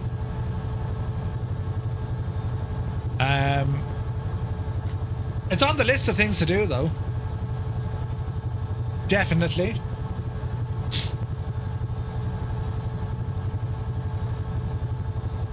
But yeah, I would love to. Jays would love to visit here. It'd be amazing. Love the stream in the Phenom. Nice machine. Summer, yeah, dude, it's so nice, isn't it? It's so nice. FS Reborn did a great job. Hey, Avgeek Ethan, welcome in. Jay's just got a raid as well. Ethan, thank you very, very much indeed. Welcome in, Raiders. Hope you had an awesome stream. Thank you very much indeed. Great to see you guys. Me shout outs aren't working. I shagged something. I don't know why. But thank you very, very much indeed. Great to see you. I hope you had an awesome stream. We were flying into Phenom a little bit earlier on. So if you want to scroll back, you can have a look at it. We were showing off some of the FBOs. And now we're just on the way back from the Parkes Observatory. We're about to do a full stop here in Parkes, here in Australia, with our group flight. So we're just at the tail end of this stream, but thank you very much indeed for raiding in. You did what now? Hassan, good to see you. Did you not see the FBO stuff? Oh, dude, you want to check that out? Yeah, Phenom is awesome. It is. It's incredible. Like when I was chatting to Raoul as well, like there's already patches listed of stuff. He's going to be joining us on Wednesday night for a proper deep dive into the aircraft. So yeah, tune in on Wednesday night if you get a chance. Raoul will be there, and he'll be talking about everything about the Phenom, you know. Hey, Top Gun Glenny, good to see you, buddy. What chopper, Captain Alex? This is the Taog's Hangar Huey, the UH-1H. Mr. Anderson, you liking it, yeah? Yeah, the Huey's pretty good, man. This is an awesome chopper. This is one of well, all the Taog's aircraft are brilliant. Even with many explanations, folks still don't listen. Wait, what happened? Alright, easy now. Let's take this in for a full stop. Bleed off some speed here, and we'll throw it around. Easy, easy, easy.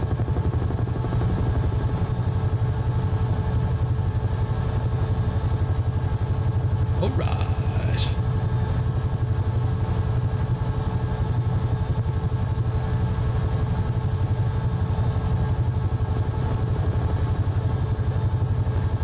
Here's Mrs. GPHI.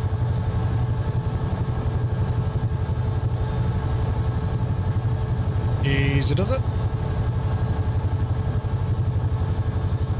I'll park it up over there.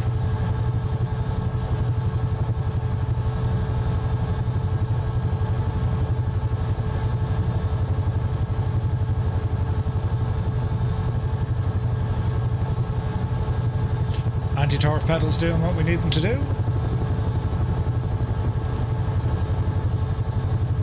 Easy.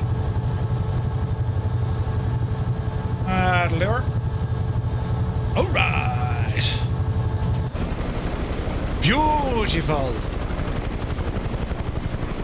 There's Mrs. TPHI. Ah, lads, brilliant. You gotta love the chopper flights as well. I love chopper flying in the sim. Haven't taken the Huey out in I don't know how long, so it's yeah, it's just great to see. Got ourselves straightened up there. That's awesome looking. Ah, guys, that was brilliant. Thank you so much for taking part in tonight's flight. That was freaking cool. Between the Phenom and this, I mean, just brilliant. Just brilliant. Beautiful scenery along the way. Learned a ton.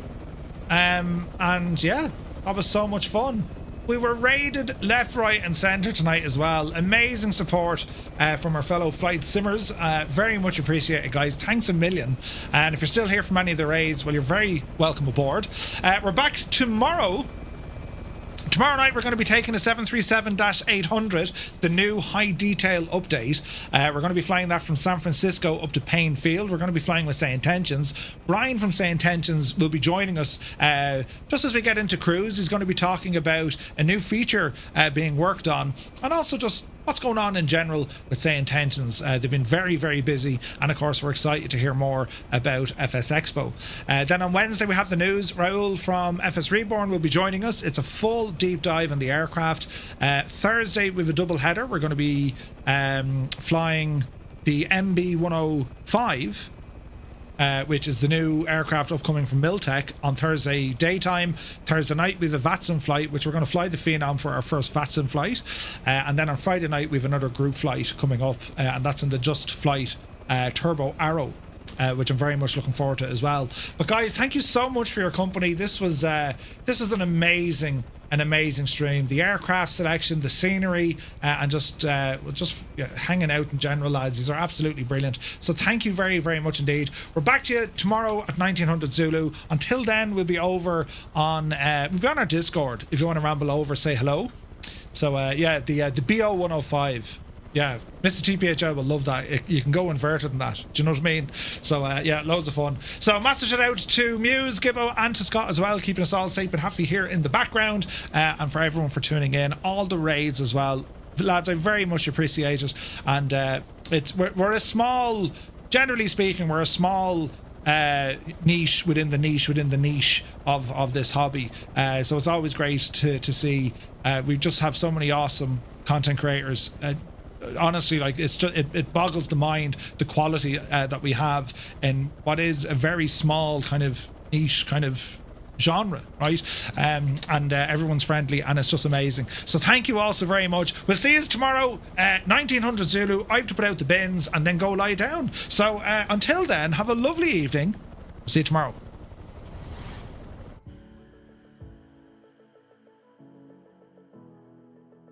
Time to turn. And we'll start advancing that mixture back in here now shortly. Come on, prop. Sink rate. You're all right. Sink rate. Yeah. Up. Sink rate. Give us a bit of air in the nose there. Nearly. Come on, Betsy, you can do it. We need the wind. Oh, bother. We need more speed. This isn't dangerous at all. 110, 120. Mixture in. The mixture's in. Come on.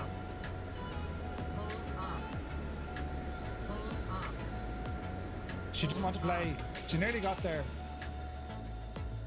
Hang on now. Easy. There she goes. Jesus. If it didn't kick off, lads, I would have died immediately.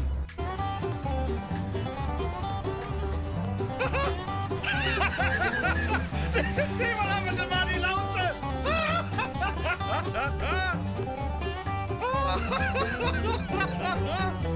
Oh, that was brilliant.